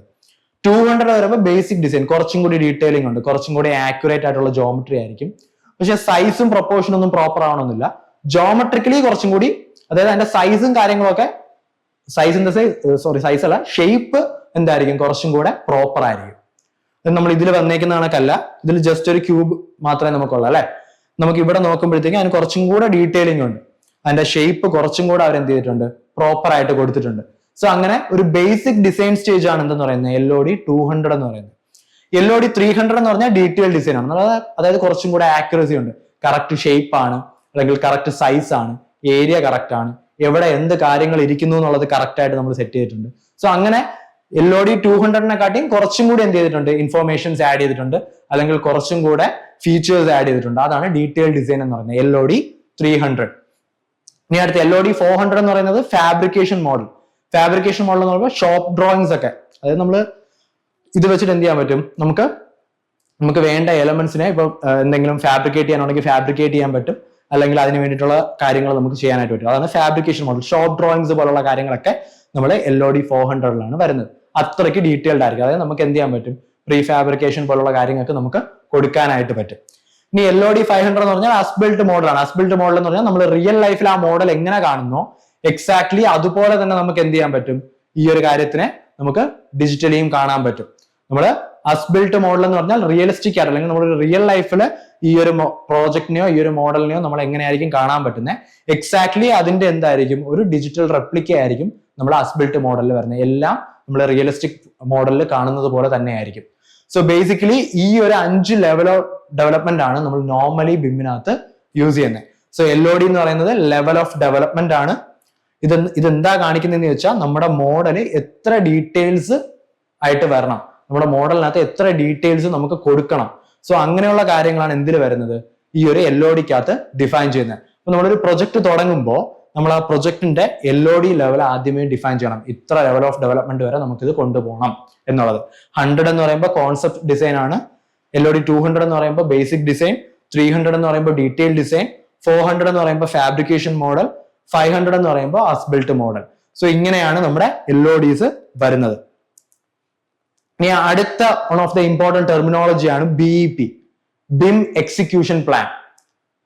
സോ നമ്മൾ ഒരു പ്രൊജക്ടിനകത്ത് BIM-നെ എങ്ങനെയാണ് ഇൻകോപ്പറേറ്റ് ചെയ്യേണ്ടത് എന്നുള്ള ഒരു കംപ്ലീറ്റ് സ്ട്രാറ്റജി നമുക്ക് എവിടെ നിന്നാണ് കിട്ടുന്നത്, ഈ ഒരു BIM എക്സിക്യൂഷൻ പ്ലാനിൽ നിന്നാണ് കിട്ടുന്നത്. BIM എക്സിക്യൂഷൻ പ്ലാൻ ആണ് ആ ഒരു കാര്യം ഡിഫൈൻ ചെയ്യുന്നത്. നമ്മുടെ പ്രൊജക്ടിനകത്തോട്ട് നമ്മൾ എങ്ങനെയായിരിക്കും BIM-നെ യൂസ് ചെയ്യാൻ പോകുന്നത്, അല്ലെങ്കിൽ ആ ബിം എങ്ങനെയായിരിക്കും ഈ പ്രൊജക്ടിനകത്ത് നമ്മൾ ഇൻകോർപ്പറേറ്റ് ചെയ്ത് കൊണ്ടുപോകാൻ പോകുന്നത്. അതിന്റെ എൻറ്റയർ സ്ട്രാറ്റജി നമ്മൾ ബിം എക്സിക്യൂഷൻ പ്ലാനിലായിരിക്കും, BEP എന്ന് പറയുന്ന ബിം എക്സിക്യൂഷൻ പ്ലാനിലായിരിക്കും നമ്മൾ ഡിഫൈൻ ചെയ്യുന്നത്. ഈ ഒരു ബിം എക്സിക്യൂഷൻ പ്ലാനിനകത്ത് എന്തൊക്കെ കാണും? നമ്മുടെ പ്രൊജക്ടിന്റെ ഇൻഫോർമേഷൻ കാണും, സ്റ്റേക്ക് ഹോൾഡേഴ്സിന്റെ ഇൻഫോർമേഷൻ കാണും, ഓരോ സ്റ്റേക്ക് ഹോൾഡറും നമ്മുടെ പ്രൊജക്ടിനകത്ത് എന്ത് റോളും റെസ്പോൺസിബിലിറ്റിയാണ് എടുക്കുന്നത് എന്നുള്ള ഡീറ്റെയിൽസ് കാണും, LOD ലെവൽ എത്രയാണെന്നുള്ളത് കാണും, ഏതൊക്കെ സോഫ്റ്റ്വെയർസ് ആണ് നമ്മൾ യൂസ് ചെയ്യുന്നത് എന്നുള്ളത് കാണും. അതുപോലെ കമ്മ്യൂണിക്കേഷൻ പ്രോട്ടോകോൾ, എങ്ങനെയാണ് നമ്മൾ ഈ ഡേറ്റാസിനെ കമ്മ്യൂണിക്കേറ്റ് ചെയ്യാൻ പോകുന്നത്. സോ അങ്ങനെയുള്ള കമ്മ്യൂണിക്കേഷൻ പ്രോട്ടോകോൾ തുടങ്ങിയ എല്ലാ കാര്യങ്ങളും നമ്മൾ BEP-യിൽ എക്സ്പ്ലെയിൻ ചെയ്യും. ഓക്കെ, അടുത്തെന്ന് പറയുന്നത് എന്താ? അടുത്ത ടെർമിനോളജി CDE ആണ്, കോമൺ ഡേറ്റ എൻവയോൺമെന്റ് എന്ന് പറയുന്നത്. അതായത് ഞാൻ നേരത്തെ പറഞ്ഞ പോലെ ബിമ്മിനകത്ത് നമുക്ക് പല പല സോഫ്റ്റ്വെയർസ് യൂസ് ചെയ്യാൻ പറ്റും അല്ലെ. നമുക്കിപ്പോൾ ഷെഡ്യൂളിങ്ങിന് വേണ്ടിയിട്ട് നമ്മൾ പ്രൈമറി ആയിരിക്കും യൂസ് ചെയ്യുന്നത്, മോഡലിങ്ങിന് വേണ്ടിയിട്ട് നമ്മൾ റെബിറ്റ് ആയിരിക്കും യൂസ് ചെയ്യുന്നത്. സോ ഇതിനെല്ലാം എന്ത് ചെയ്യണം? നമുക്ക് സ്റ്റോർ ചെയ്ത് വെക്കുന്ന ഒരു കോമൺ സ്പേസ് വേണം, എന്നാലേ അത് ബിമ്മായിട്ട് മാറത്തുള്ളൂ അല്ലെ. നമ്മളിപ്പോ നോർമലായിട്ട് ഇൻഡിവിജ്വൽ ആയിട്ട് ഓരോ സോഫ്റ്റ്വെയർസിൽ വർക്ക് ചെയ്യുവാണെങ്കിൽ അത് ബിം ടെക്നോളജി ആണെങ്കിലും അല്ലെങ്കിൽ ഒരു ബിം വർക്ക് ഫ്ലോ ആണെന്നോ നമുക്ക് പറയാൻ പറ്റത്തില്ല. ഈ ഇൻഡിവിജ്വൽ സോഫ്റ്റ്വെയർസിനെ നമ്മൾ കൊണ്ടുവന്ന് ഒരു കോമൺ ആയിട്ടുള്ള ഒരു എൻവയോൺമെന്റിൽ ഈ ഡേറ്റാസ് എല്ലാം കൂടി നമ്മൾ കൊളാബറേറ്റ് ചെയ്താലേ നമുക്ക് എന്ത് ചെയ്യാൻ പറ്റത്തുള്ളൂ, ഒരു ബിമ്മിന്റെ വർക്ക് ഫ്ലോ എന്നുള്ളത് നമുക്ക് പറയാൻ പറ്റത്തുള്ളൂ. സോ അതിനുവേണ്ടി നമ്മളെ ഹെൽപ്പ് ചെയ്യുന്ന ഒരു പ്ലാറ്റ്ഫോമാണ് കോമൺ ഡേറ്റ എൻവയോൺമെന്റ് എന്ന് പറയുന്നത്. സോ ഇതെന്ന് പറയുന്നത് ഒരു ക്ലൗഡ് പ്ലാറ്റ്ഫോംസ് ആവാം. നമുക്കിപ്പോ BIM 360 എന്ന് പറഞ്ഞിട്ട് ഒരു സോഫ്റ്റ്വെയർ, ഒരു ക്ലൗഡ് പ്ലാറ്റ്ഫോം ഉണ്ട് നമുക്ക്. അതുപോലെ ഓട്ടോഡെസ്കിന്റെ കൺസ്ട്രക്ഷൻ ക്ലൗഡ് ACC എന്ന് പറഞ്ഞിട്ട് ഒരു ഓപ്ഷൻ ഉണ്ട്. സോ അതേപോലെ ട്രിംബിൾ കണക്ട്, ഇതൊക്കെ എന്താ നമുക്ക് കൊളാബറേഷന് നമ്മളെ ഹെൽപ്പ് ചെയ്യുന്ന കോമൺ ഡേറ്റ എൻവയോൺമെന്റ്സ് ആണ്. Okay, so common data environment എന്ന് പറഞ്ഞാൽ നമുക്ക് ഈ ഇൻഫോർമേഷൻസിനെ എല്ലാം കൊണ്ടുവന്ന് സ്റ്റോർ ചെയ്ത് വെക്കാൻ പറ്റുന്ന ഒരു കോമൺ സ്പേസ് അല്ലെങ്കിൽ ഒരു ക്ലൗഡ് പ്ലാറ്റ്ഫോം. സോ അതിനെയാണ് നമ്മൾ എന്തെന്ന് പറയുന്നത്, കോമൺ ഡേറ്റ എൻവയോൺമെന്റ് എന്ന് പറയുന്നത്. ഈ കോമൺ ഡേറ്റ എൻവയോൺമെന്റ്സിന്റെ എക്സാമ്പിൾ ആണ് BIM 360, അതുപോലെ തന്നെ നമുക്ക് ഓട്ടോഡെസ്കിന്റെ കൺസ്ട്രക്ഷൻ ക്ലൗഡ് ACC, പിന്നെ ട്രിംബിൾ കണക്ട് തുടങ്ങിയ കാര്യങ്ങൾ. പിന്നെ അടുത്ത ടെർമിനോളജിയാണ് IFC, ഇൻഡസ്ട്രി ഫൗണ്ടേഷൻ ക്ലാസസ് എന്നാ പറയുന്നത്. ഞാൻ നേരത്തെ പറഞ്ഞു നമുക്ക് എന്ത് ചെയ്യാൻ പറ്റും, ഇന്റർ ഓപ്പറബിൾ ആണ് അല്ലെ. അതായത് ഒരു സോഫ്റ്റ്വെയറിൽ നിന്ന് മറ്റൊരു സോഫ്റ്റ്വെയറിലോട്ട് നമുക്ക് എന്ത് ചെയ്യാൻ പറ്റും, ഡേറ്റ ട്രാൻസ്ഫർ ചെയ്യാൻ പറ്റും. അപ്പൊ ഈ ഡേറ്റ ട്രാൻസ്ഫർ ചെയ്യാനായിട്ട് ഒരു സ്റ്റാൻഡർഡൈസ്ഡ് ഡേറ്റ ഫോമാറ്റ് ഉണ്ട്, അതാണ് ഈ IFC എന്ന് പറയുന്നത്. അതായത് നമുക്ക് ഇൻഫർമേഷന്റെ യാതൊരു തരത്തിലുള്ള ലോസും ഇല്ലാതെ ഒരു സോഫ്റ്റ്വെയറിൽ നിന്ന് മറ്റൊരു സോഫ്റ്റ്വെയറിലോട്ടോ അല്ലെങ്കിൽ ഒരു പേഴ്സണിൽ നിന്ന് മറ്റൊരു പേഴ്സണിലോട്ടോ നമുക്ക് എന്ത് ചെയ്യണം, ഈ ഡേറ്റാസിനെ ഷെയർ ചെയ്യണം. സോ അതിന് വേണ്ടിയിട്ട് നമ്മളെ ഹെൽപ്പ് ചെയ്യുന്ന ഒരു കോമൺ ഡേറ്റ ഫോമാറ്റ് ആണ് എന്തെന്ന് പറയുന്നത്, IFC എന്ന് പറയുന്നത്, ഇൻഡസ്ട്രി ഫൗണ്ടേഷൻ ക്ലാസസ് എന്ന് പറയുന്നത്. ഇനി അടുത്ത ടേം എന്ന് പറഞ്ഞാൽ COBE എന്നാ പറയുന്നത്, construction operation building information exchange. Construction operation building information exchange, അതായത് നമ്മൾ 7th ഡയമെൻഷൻ നേരത്തെ പരിചയപ്പെട്ടു അല്ലെ. ഫെസിലിറ്റി മാനേജ്മെന്റ് ആണ് 7th ഡയമെൻഷനിൽ നടക്കുന്നത്. അപ്പൊ ഈ ഒരു ഫെസിലിറ്റി മാനേജ്മെന്റിന് വേണ്ടിയിട്ട് നമ്മൾ എന്ത് ചെയ്യണം, ഈ ബിൽഡിങ്ങിന്റെ ഇൻഫോർമേഷൻസിനെ സ്റ്റോർ ചെയ്യുകയും എക്സ്ചേഞ്ച് ചെയ്യുകയും വേണം. സോ അതിന് വേണ്ടിയിട്ടുള്ള ഒരു സ്റ്റാൻഡർഡൈസ്ഡ് ഫോമാറ്റ് ആണ് എന്തെന്ന് പറയുന്നത്, COBE എന്ന് പറയുന്നത്. ഫെസിലിറ്റി മാനേജ്മെന്റിന് വേണ്ടിയിട്ട് നമുക്ക് ഡേറ്റ ഷെയറിങ്ങിന് വേണ്ടിയിട്ടുള്ള സ്റ്റാൻഡർഡൈസ്ഡ് ഫോമാറ്റ് ആണ് COBE. ഓക്കെ, ഇതിനകത്ത് നമ്മളെ മെയിൻ്റനൻസ് ഷെഡ്യൂൾസ്, ഓപ്പറേഷൻ ഷെഡ്യൂൾ, ഇങ്ങനെയുള്ള കാര്യങ്ങളെല്ലാം നമുക്ക് COBEക്കകത്ത് നിന്ന് കിട്ടും. ഓക്കെ, COBE എന്ന് പറയുന്നത് ഫെസിലിറ്റി മാനേജ്മെന്റിന് വേണ്ടിയിട്ട് നമ്മൾ ഡേറ്റ ഷെയർ ചെയ്യുന്ന ഒരു സ്റ്റാൻഡർഡൈസേഷൻ ആണ് COBE എന്ന് പറയുന്നത്. പിന്നെ ഏറ്റവും ഇമ്പോർട്ടന്റ് ആയിട്ടുള്ള ഒരു എലമെന്റ് ആണ് ISO 19650. സോ ഇതെന്ന് പറയുന്നതാണ് ഇന്റർനാഷണൽ സ്റ്റാൻഡേർഡ് ഫോർ BIM എന്ന് പറയുന്നത്. അതായത് നമ്മളിപ്പോ എന്തൊരു കാര്യം ചെയ്താലും, നമ്മളിപ്പോ സ്ട്രക്ചറൽ ഡിസൈൻ ഒക്കെ ചെയ്യുന്നവർക്ക് അറിയായിരിക്കും അല്ലെ. നമുക്ക് സ്ട്രക്ചറൽ ഡിസൈൻ ചെയ്യാനായിട്ട് IS കോഡ്സിന്റെ ആവശ്യമുണ്ട്. നമ്മൾ ഇന്ത്യക്കകത്താണ് ചെയ്യുന്നതെങ്കിൽ നമ്മൾ IS കോഡ്സിനെ ബേസ് ചെയ്തിട്ടാണ് എന്ത് ചെയ്യുന്നത്, സ്ട്രക്ചറൽ ഡിസൈനിന്റെ നമുക്ക് വാല്യൂസും കാര്യങ്ങളൊക്കെ നമ്മൾ എടുക്കുന്നത്, അല്ലെങ്കിൽ സ്റ്റാൻഡേർഡ് കണ്ടീഷൻസ് നമ്മൾ എടുക്കുന്നത്. ഇപ്പൊ IS 456 അങ്ങനെ എന്തെങ്കിലും ഒരു കോഡൽ പ്രാക്ടീസിനെ ബേസ് ചെയ്തിട്ടായിരിക്കും നമ്മൾ വർക്ക് ചെയ്യുന്നത്. അതുപോലെ ബിമ്മിന്റെ വർക്കിനെ അല്ലെങ്കിൽ ബിമ്മിന്റെ വർക്ക് ഫ്ലോയ്ക്ക് ഒരു സ്റ്റാൻഡർഡൈസേഷൻ എന്നുള്ള രീതിയിൽ യൂസ് ചെയ്യുന്ന ഒരു എലമെന്റ് ആണ്, അല്ലെങ്കിൽ യൂസ് ചെയ്യുന്ന ഒരു ഇന്റർനാഷണൽ സ്റ്റാൻഡേർഡ് ആണ് IS 19650 എന്ന് പറയുന്നത്. ഇതിന് പല പാർട്ടുണ്ട്. ഇപ്പൊ ഒരു 5 പാർട്ട് വരെ ഓൾറെഡി ഉണ്ട്. 6th പാർട്ട് ഇൻ ഡെവലപ്മെന്റ് ആണ്. അതായത് നമ്മളിപ്പോ IS കോഡ്സിനെ പല പാർട്ടായിട്ട് സ്പ്ലിറ്റ് ചെയ്തിരിക്കുന്ന പോലെ തന്നെ ഈ ISO 19650 പല പാർട്ടുകളുണ്ട്. പാർട്ട് 1 അതിന്റെ കോൺസെപ്റ്റ്സും പ്രിൻസിപ്പിളും ഒക്കെ ആയിരിക്കും പറയുന്നത്. പാർട്ട് 2 അടുത്തൊരു എലമെന്റ് ആയിരിക്കും പറയുന്നത്. അങ്ങനെ നമുക്കൊരു 5 പാർട്ട് വരെ ഇതിനകത്തുണ്ട്. ഓക്കെ, 6th പാർട്ട് ഇപ്പൊ അവർ ഡെവലപ്പ് ചെയ്തുകൊണ്ട് ഓൺ ഡെവലപ്മെന്റ് ആണ്. ഓക്കെ, സോ ഇങ്ങനെ ഇത്രയും കാര്യങ്ങൾ നമ്മൾ കോമൺ ആയിട്ട് ബിമ്മിനെ ബേസ് ചെയ്ത് പലരും കേട്ടിട്ടുള്ള, അല്ലെങ്കിൽ നമ്മൾ എന്തെങ്കിലും ഒരു ഇന്റർവ്യൂവിനോ കാര്യങ്ങളോ പോകുമ്പോൾ നമ്മുടെ അധികം ചോദിക്കുന്ന കാര്യങ്ങളാണ് ഇതെല്ലാം. LOD ഇമ്പോർട്ടന്റ് ആണ്, BEP വളരെ ഇമ്പോർട്ടന്റ് ആണ്. നമുക്കൊരു പ്രൊജക്ടിനകത്ത് BIM ഇൻകോപ്പറേറ്റ് ചെയ്യണമെന്നുണ്ടെങ്കിൽ BEP ഉണ്ടെങ്കിൽ അല്ലെങ്കിൽ BIM എക്സിക്യൂഷൻ പ്ലാൻ ഉണ്ടെങ്കിൽ ആ സ്ട്രാറ്റജി കറക്റ്റ് ആയിട്ട് എന്ത് ചെയ്യാൻ പറ്റത്തുള്ളൂ, നമുക്ക് സെറ്റ് ചെയ്യാൻ പറ്റത്തുള്ളൂ. Then CDE common data environment, IFC industry foundation classes, COBE എന്ന് പറയുന്നത് ഫെസിലിറ്റി മാനേജ്മെന്റിന് വേണ്ടിയിട്ട് നമ്മൾ സ്റ്റാൻഡർഡൈസ് ചെയ്തേക്കുന്ന ഫയൽ ഫോമാറ്റ് ആണ്. പിന്നെ ISO 19650 എന്ന് പറയുന്നത് BIM-നെ പറ്റിയിട്ടുള്ള ഇന്റർനാഷണൽ സ്റ്റാൻഡേർഡ് ആണ്. സോ ഇത്രയാണ് നമുക്ക് കോമൺ ആയിട്ട് വരുന്നത്, കൂടുതൽ നമുക്ക് വരുന്ന ടെർമിനോളജീസ്.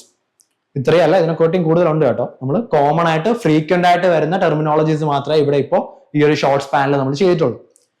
പിന്നെ നമ്മൾ എന്തുകൊണ്ടാണ് AEC ഇൻഡസ്ട്രിയിൽ, ആർക്കിടെക്ചർ, എഞ്ചിനീയറിംഗ്, കൺസ്ട്രക്ഷൻ ബേസ് ചെയ്ത് വരുന്ന നമ്മുടെ ഇൻഡസ്ട്രിയിൽ BIM-നെ അഡോപ്റ്റ് ചെയ്യേണ്ടത് അല്ലെങ്കിൽ കൂടുതൽ ഇപ്പൊ അഡോപ്റ്റ് ചെയ്ത് വരുന്നതിന്റെ റീസൺസ് എന്താണ്, ഈ ഒരു ഫീൽഡിലോട്ട് BIM-നെ യൂസ് ചെയ്യേണ്ട കാരണങ്ങൾ എന്താണ് എന്നുള്ളതാണ് നമ്മൾ അടുത്ത് നോക്കാനായിട്ട് പോകുന്നത്. സോ ബേസിക്കലി നമ്മളൊരു ഇൻഡസ്ട്രി കൺസിഡർ ചെയ്യുമ്പോൾ, നമ്മുടെ AEC ഇൻഡസ്ട്രി കൺസിഡർ ചെയ്യുന്ന സമയത്ത് നമുക്ക് ഒരു എലമെന്റ് അല്ലെങ്കിൽ ഒരു പുതിയൊരു കാര്യത്തിനെ നമ്മൾ അതിലോട്ട് ആഡ് ചെയ്യണമെന്നുണ്ടെങ്കിൽ അതുകൊണ്ട് നമുക്ക് എന്തെങ്കിലും ബെനിഫിറ്റ്സ് വരണം അല്ലെ. നമുക്ക് നമ്മുടെ പ്രോസസ്സിനെ എന്തെങ്കിലും രീതിയിൽ അത് സ്ട്രീം ലൈൻ ചെയ്യണം, അല്ലെങ്കിൽ പ്രോസസ്സിൽ എന്തെങ്കിലും ബെനിഫിറ്റ്സ് ഉണ്ടാവണം, എന്നാൽ മാത്രമേ നമ്മൾ ഇൻകോപ്പറേറ്റ് ചെയ്യത്തുള്ളൂ. സോ BIM ഇൻകോപ്പറേറ്റ് ചെയ്യുമ്പോൾ നമ്മുടെ AEC ഇൻഡസ്ട്രിയിൽ വന്ന ബെനിഫിറ്റ്സ് അല്ലെങ്കിൽ ബെറ്റർമെന്റ് എന്തൊക്കെയാണെന്ന് ചോദിച്ചു കഴിഞ്ഞാൽ, ബെറ്റർ കമ്മ്യൂണിക്കേഷൻ ആൻഡ് അണ്ടർസ്റ്റാൻഡിംഗ് ആണ്. നമുക്കൊരു 3D വിർച്വൽ മോഡലാണ് നമ്മൾ ക്രിയേറ്റ് ചെയ്യുന്നത്. അതായത് ഫീൽഡിൽ നമ്മുടെ പ്രൊജക്ട് എങ്ങനെയാണോ ഇരിക്കുന്നത് അതിന്റെ ഒരു ഡിജിറ്റൽ റെപ്ലിക്കയാണ് നമ്മൾ എന്ത് ചെയ്യുന്നത്, ഈ ഒരു 3D മോഡൽ വെച്ചിട്ട് നമ്മൾ ഒരു വിർച്വൽ മോഡൽ ആയിട്ട് പ്രിപ്പയർ ചെയ്യുന്നത്. സോ ബേസിക്കലി നമ്മൾ റിയൽ ലൈഫിൽ എന്താണോ ബിൽഡ് ചെയ്യാൻ പോകുന്നത് അതിന്റെ ഒരു വിർച്വൽ റെപ്ലിക്കയാണ് ഇവിടെ വരുന്നത്. സോ നമുക്ക് എന്ത് ചെയ്യാൻ പറ്റും, നമുക്ക് സ്റ്റേക്ക് ഹോൾഡേഴ്സുമായിട്ട് ആ ഒരു വിർച്വൽ റെപ്ലിക്ക വെച്ച് നല്ല രീതിയിൽ നമ്മുടെ കോൺസെപ്റ്റ്സിനെ എന്ത് ചെയ്യാൻ പറ്റും, എക്സ്പ്ലെയിൻ ചെയ്യാൻ പറ്റും. അപ്പൊ നമ്മുടെ കമ്മ്യൂണിക്കേഷൻ എന്ന് പറഞ്ഞൊരു ഫാക്ടർ, നമ്മുടെ സ്റ്റേക്ക് ഹോൾഡേഴ്സുമായിട്ട് നമ്മൾ ചെയ്യുന്ന കമ്മ്യൂണിക്കേഷൻ എന്താവും, ഇംപ്രൂവ് ആവും. സോ ആൾക്കാർക്ക് കുറച്ചും കൂടെ ബെറ്റർ ആയിട്ട് നമ്മൾ ചെയ്യുന്ന പ്രോസസ്സിനെ മനസ്സിലാക്കാൻ പറ്റും. So better communication and understanding എന്ന് പറയുന്നത് BIM യൂസ് ചെയ്തത് കൊണ്ട് നമ്മുടെ ഫീൽഡിൽ ഒരു ക്ലയന്റ് അതുപോലെ തന്നെ കമ്പനി റിലേഷനിൽ വളരെ ഇമ്പോർട്ടന്റ് ആയിട്ട് വന്നൊരു മാറ്റമാണ്. പിന്നെ ഇൻഫോർമേഷൻ വർക്ക് ഫ്ലോ, ഞാൻ നേരത്തെ പറഞ്ഞ പോലെ നമ്മൾ ട്രഡീഷണലി ചെയ്തുകൊണ്ടിരുന്നാൽ എങ്ങനെയായിരുന്നു, നമ്മൾ ഓരോ സോഫ്റ്റ്വെയറും ഓരോ എലമെന്റിന് വേണ്ടിയിട്ടാണ് യൂസ് ചെയ്തുകൊണ്ടിരുന്നത്. ഇപ്പൊ 2D ഡ്രോയിങ്സ് ഒന്നിൽ വരയ്ക്കും, നമ്മൾ ക്വാണ്ടിറ്റി വേറൊരു രീതിയിലായിരിക്കും ചെയ്യുന്നത്. അപ്പൊ ഇതിന് എന്തില്ല, ഈ കമ്മ്യൂണിക്കേഷൻ അല്ലെങ്കിൽ ഒരു ഇൻഫോർമേഷൻ എന്ത് ചെയ്യത്തില്ല, ഒരു സ്ട്രീം ലൈൻ ആയിട്ട് എന്ത് ചെയ്യത്തില്ല, പാസ് ആവത്തില്ല, അല്ലെങ്കിൽ എല്ലാവർക്കും ഈ ഒരു ഇൻഫോർമേഷൻ ആക്സസിബിൾ അല്ല. പക്ഷെ BIM നമ്മൾ അഡോപ്റ്റ് ചെയ്യുന്നത് കൊണ്ട് നമുക്ക് എന്ത് ചെയ്യാൻ പറ്റും, ഈ ഒരു കോമൺ ഡേറ്റ എൻവയോൺമെന്റ് ഒക്കെ വെച്ചിട്ട് നമുക്ക് എല്ലാ ഇൻഫോർമേഷൻസിനും എന്ത് ചെയ്യാൻ പറ്റും, മറ്റുള്ളവരിലോട്ട് കൊടുക്കാൻ പറ്റും. സോ ബേസിക്കലി ഒരു ബെറ്റർ ഇൻഫോർമേഷൻ എന്ത് ചെയ്യുന്നുണ്ട്, വർക്ക് ഫ്ലോ ഇവിടെ നടക്കുന്നുണ്ട്. പിന്നെ ഡിസൈൻ കോർഡിനേഷൻ, ഞാൻ നേരത്തെ പറഞ്ഞ പോലെ പല ഡിസിപ്ലിൻസ് ഉണ്ട് അല്ലെ. നമ്മളൊരു പ്രൊജക്ട് ചെയ്യുമ്പോൾ നമുക്കൊരു ആർക്കിടെക്ചർ മോഡലിംഗ് മാത്രം പോരാ, അതിന്റെ സ്ട്രക്ചറൽ എലമെന്റ്സ് എവിടെ ഇരിക്കുന്നു എന്നുള്ളത് നമുക്ക് അറിയണം. അതിന്റെ ഇപ്പൊ ഡക്റ്റോ കാര്യങ്ങളോ ഉണ്ടെങ്കിൽ അത് ഏത് വഴി പാസ് ആവുന്നു എന്നുള്ളത് നമുക്ക് അറിയണം. സോ അങ്ങനെയുള്ള എല്ലാ മോഡലിംഗും എലമെന്റും നമുക്ക് വേണം.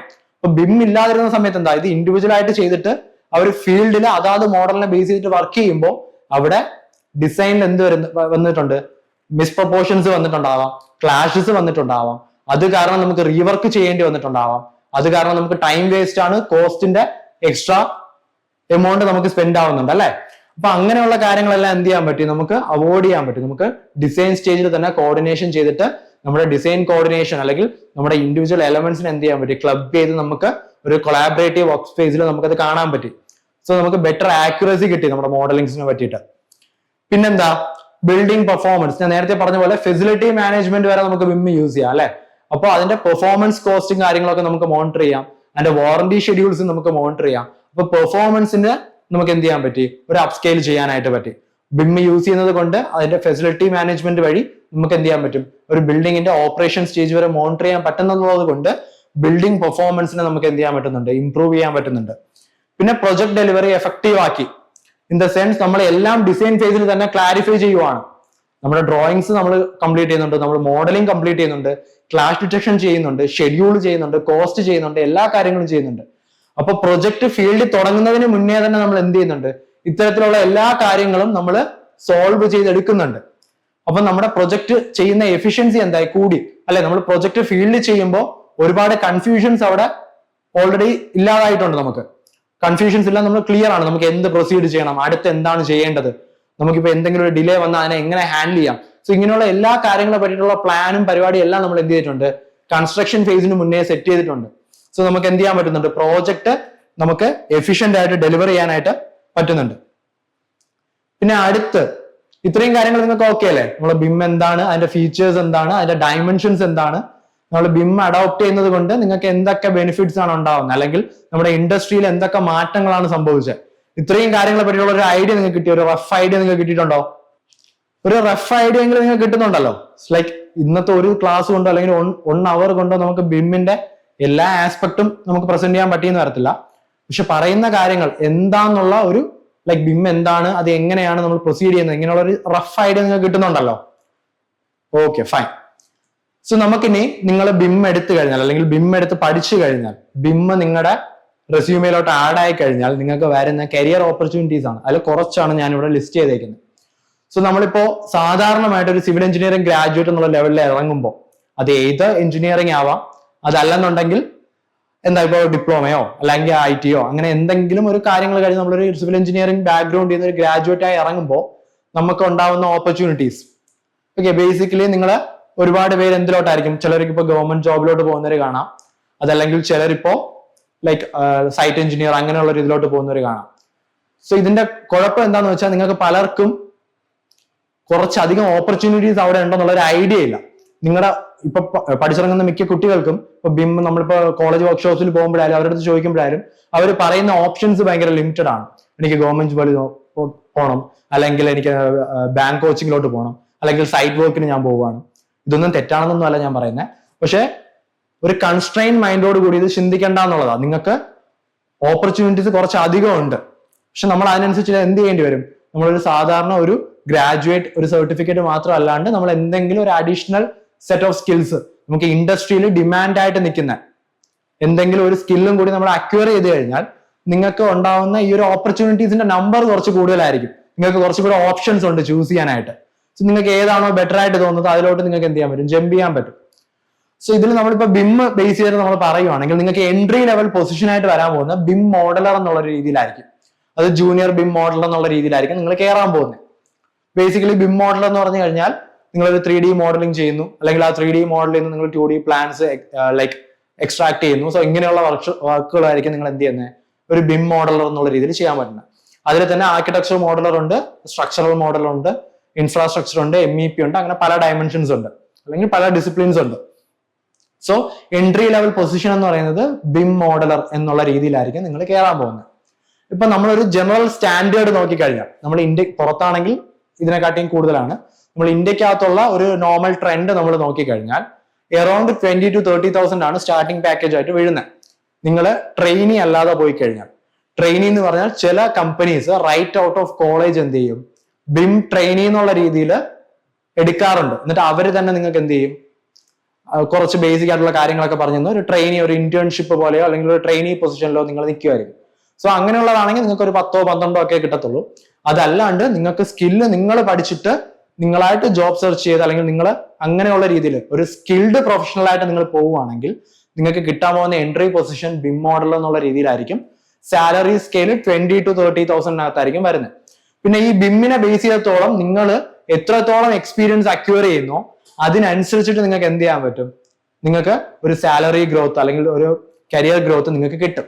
സോ നിങ്ങൾക്ക് ഒരു ബിം മോഡൽ ആയിട്ടുള്ള എക്സ്പീരിയൻസ് ഒരു 2 or 3 കൊല്ലം നിങ്ങൾ ബിൽഡ് ചെയ്ത് കഴിഞ്ഞാൽ അടുത്ത നിങ്ങളുടെ പൊസിഷൻ ബിം എഞ്ചിനീയർ ആണ്. ദെൻ അവിടെ നിന്ന് കുറച്ച് എക്സ്പീരിയൻസ് ബിൽഡ് ആയി കഴിഞ്ഞാൽ നിങ്ങൾ ബിം കോർഡിനേറ്റർ ആണ്. കോർഡിനേറ്റർ എന്ന് പറഞ്ഞാൽ ഈ പല ഡിസിപ്ലിൻസ് എന്നുള്ള മോഡലിനെ നിങ്ങളായിരിക്കും എന്ത് ചെയ്യുന്നത്? ഒരു കോമൺ ഫീൽഡിൽ കൊളാബറേറ്റ് ചെയ്യുന്നത്. എന്നിട്ട് അതിന്റെ ക്ലാഷും കാര്യങ്ങളൊക്കെ ചെയ്യുന്നത് ബിം കോർഡിനേറ്ററിന്റെ ഡ്യൂട്ടി ആയിരിക്കും. മൾട്ടി ഡിസിപ്ലിനറി കോർഡിനേഷൻ ആണ് ബിം കോർഡിനേറ്ററിന്റെ ജോബ്. അവിടെ നിന്ന് ഏറ്റവും ഒരു ഹയർ ലെവൽ പൊസിഷൻ, ബിമ്മിന്റെ ആസ്പെക്റ്റിൽ ഒരു ഹയർ ലെവൽ പൊസിഷൻ വരുന്നത് ബിം മാനേജർ ആണ്. ഈ ബിം മാനേജർ ആണ് BEP, ബിം എക്സിക്യൂഷൻ പ്ലാൻ ഒക്കെ പ്രിപ്പയർ ചെയ്യുന്നത്. ഒരു പ്രൊജക്ടിന്റെ അല്ലെങ്കിൽ ഒരു കമ്പനിയുടെ ബിം സ്ട്രാറ്റജി എന്താന്നുള്ളത് സെറ്റ് ചെയ്ത് വെക്കുന്ന പുള്ളിക്കാരനാണ് ആരെന്ന് പറയുന്നത്? ബിം മാനേജർ എന്ന് പറയുന്നത് ഒരു ഹൈ ലെവൽ പൊസിഷൻ ആണ്. സോ നിങ്ങൾ ഒരു 20,000 to 30,000 ബിം മോഡലായിട്ട് കയറി കഴിഞ്ഞാൽ നിങ്ങൾക്ക് പ്രോഗ്രഷൻ വരുന്നതിനനുസരിച്ച്, അല്ലെങ്കിൽ ഒരു ബിം മാനേജർ ആകുമ്പോൾ നിങ്ങൾക്ക് തന്നെ ആലോചിച്ച് നോക്കാമല്ലോ 20,000 നിന്ന് എങ്ങനെയായിരിക്കും പ്രോഗ്രഷൻ വരുന്നതെന്നുള്ളത്. പിന്നെ ഗ്രോത്ത് കുറച്ചും കൂടി റാപ്പിഡ് ആണ്. നമ്മളിപ്പോ ഒരു സൈറ്റ് വർക്കോ അല്ലെങ്കിൽ സൈറ്റ് എഞ്ചിനീയറിംഗ് അങ്ങനെയുള്ള ഇതിലോട്ട് പോകുമ്പോൾ നമുക്ക് കിട്ടുന്നതിന്റെ ഗ്രോത്തിനെ കാട്ടിയും കുറച്ചും കൂടെ ക്വിക്ക് ആയിരിക്കും നമുക്ക് ഈ ഒരു സ്കിൽ ബേസ്ഡ് ഗ്രോത്ത് എന്ന് പറയുന്നത്. ഓക്കെ, കുറച്ചും കൂടെ പെട്ടെന്ന് നിങ്ങൾക്ക് എന്ത് ചെയ്യാൻ പറ്റും? കരിയറിന്റെ മുകളിലോട്ട് പോകാനായിട്ട് പറ്റും. പിന്നെ ബേസിക്കലി നിങ്ങൾക്ക് Revit modeller, 4D planning engineer, പിന്നെ ഡിസൈൻ എഞ്ചിനീയർ, ഇങ്ങനെയുള്ള രീതിയിലുള്ള ഓപ്ഷൻസും കിട്ടും. നമുക്ക് ബിം പഠിച്ചു കഴിഞ്ഞാൽ ഡ്രാഫ്റ്റ്സ്മാൻ മുതൽ അപ്ലൈ ചെയ്ത് തുടങ്ങാൻ പറ്റും. നിങ്ങൾക്ക് ഡ്രാഫ്റ്റ്സ്മാൻ പൊസിഷൻ തൊട്ട് നിങ്ങൾക്ക് അപ്ലൈ ചെയ്യാം. കോർ ആയിട്ട് വരുന്ന ബിം റോൾസ് ആണ് ഇവിടെ പറഞ്ഞിരിക്കുന്നത്. പിന്നെ ഇതിന്റെ കൂടെ തന്നെ നമുക്ക് ബിം സ്പെഷ്യലിസ്റ്റ് എന്നൊക്കെ പറഞ്ഞ് നമുക്ക് ചെയ്യാൻ പറ്റും. കൺസൾട്ടന്റ് ആയിട്ട് നമുക്ക് നിൽക്കാൻ പറ്റും. ബിം കൺസൾട്ടന്റ് എന്നുള്ള രീതിയിൽ നിൽക്കാൻ പറ്റും. നിങ്ങൾക്ക് ഫ്രീലാൻസ് ആയിട്ട് ബിം കൺസൾട്ടന്റ് ആവാം. അത് ഡിസൈൻ സ്റ്റേജിലാവാം, ഡോക്യുമെന്റേഷൻ സ്റ്റേജിലാവാം, കൊളാബറേഷനിലാവാം. അത് നിങ്ങളുടെ സ്കിൽ സെറ്റിനനുസരിച്ചിട്ട് നിങ്ങൾക്ക് എന്ത് ചെയ്യാൻ പറ്റും, ഫ്രീലാൻസ് ആയിട്ടും ബിമ്മില് കൊളാബറേറ്റ് ചെയ്യാനായിട്ട് അല്ലെങ്കിൽ ബിമ്മിന് വർക്ക് ചെയ്യാനായിട്ട് പറ്റും. ഒരുപാട് ഫ്രീലാൻസ് ഓപ്പർച്യൂണിറ്റീസ് ഉള്ള ഒരു ഫീൽഡാണ് ബിം എന്ന് പറയുന്നത്. അതുപോലെ ഒരുപാട് റിമോട്ട് ഓപ്പർച്യൂണിറ്റീസും ഉണ്ട്. നിങ്ങൾക്ക് ഇവിടെ നിന്നുകൊണ്ട് തന്നെ ഔട്ട്സൈഡ് വർക്കുകളിലും പാർട്ടിസിപ്പേറ്റ് ചെയ്യാനോ അല്ലെങ്കിൽ ഇൻവോൾവ് ആവാനോ പറ്റും. ഒരുപാട് കമ്പനീസ് റിമോട്ട് ആയിട്ട് തന്നെ ഹയർ ചെയ്യുന്നുണ്ട് ബിമ്മിന് വേണ്ടിയിട്ട്. സോ മേജർ ആയിട്ട് വരുന്ന ബിം ബേസ്ഡ് റോൾസ് എന്ന് പറയുന്നത് BHIM modeller, engineer, coordinator, BHIM manager, പിന്നെ അധികം ഫ്രീക്വന്റ് അല്ലെങ്കിൽ പോലും ബിം സ്പെഷ്യലിസ്റ്റ്, ബിം കൺസൾട്ടന്റ് എന്നുള്ള രീതിയിലും ഓപ്പർച്യൂണിറ്റീസ് വരാറുണ്ട്. പിന്നെ അല്ലാണ്ട് നമുക്ക് റെവിറ്റ് മോഡലർ, പ്ലാനിങ് എഞ്ചിനീയർ, പിന്നെ ഡ്രാഫ്റ്റ്സ്മാൻ അല്ലെങ്കിൽ ഡിസൈൻ എഞ്ചിനീയർ തുടങ്ങിയിട്ടുള്ള പൊസിഷൻസിലോട്ട് നമുക്ക് അപ്ലൈ ചെയ്യാനായിട്ട് പറ്റും. സോ ഒരു സ്കിൽ അക്വയർ ചെയ്ത് കഴിഞ്ഞാൽ നിങ്ങൾക്ക് ഉണ്ടാവുന്ന കരിയർ ഗ്രോത്ത് ആണിത്. മീൻസ് കരിയറിൽ നിങ്ങൾക്ക് ഓപ്പൺ ആവുന്ന ഓപ്ഷൻസ് ആണിത്. സോ നിങ്ങളിപ്പോൾ ഒരു ബിം മോഡൽ എന്നുള്ള രീതിയിൽ ഒരു റെപ്യൂട്ടഡ് കമ്പനിയിൽ അല്ലെങ്കിൽ നിങ്ങൾ സാലറി കമ്പനി ബേസ് ചെയ്തിട്ടായിരിക്കും. നിങ്ങൾ ഒരു റെപ്യൂട്ടഡ് കമ്പനിയിൽ കയറുവാണെന്നുണ്ടെങ്കിൽ നിങ്ങൾക്ക് കിട്ടുന്ന എക്സ്പോഷർ എങ്ങനെയാണെന്നുള്ളതാണ്. ഏത് പ്രൊജക്ട്സിലാണ് അവർ ചെയ്യുന്നത്. ഇപ്പോൾ GCC പ്രൊജക്ട്സ് ചെയ്യുന്ന കമ്പനിയുണ്ട്, അല്ലെങ്കിൽ നമ്മുടെ ഇന്ത്യക്കകത്തുള്ള പ്രൊജക്ട്സ് ചെയ്യുന്ന കമ്പനി ഉണ്ട്.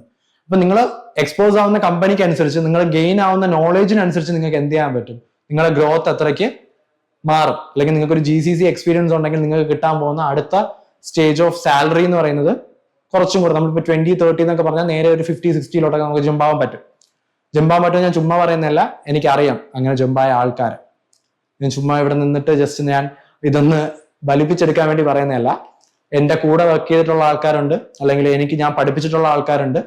സോ അവര് 1 or 2 years of BHIM model experience വെച്ചിട്ട് കൂടി ഒരു ഹയർ കമ്പനീസിലോട്ട് ജമ്പ് ആകുമ്പോൾ അവർക്ക് ഉണ്ടാകുന്ന സാലറി ഗ്രോത്ത് നിയർലി ഡബിൾ ഒക്കെയാണ്. സോ നമ്മുടെ എക്സ്പോഷറിനനുസരിച്ച്, നമ്മൾ ഗെയിൻ ചെയ്യുന്ന നോളജിനനുസരിച്ച്, നമ്മുടെ സ്കിൽസിനനുസരിച്ച് നിങ്ങൾക്ക് എന്ത് ചെയ്യും, ഇതിനകത്തുനിന്നുള്ള റെമ്യൂണറേഷൻ നിങ്ങൾക്ക് കിട്ടും. ഗ്രോത്ത് കുറച്ചും കൂടി സഡൻ ആണ്. Okay.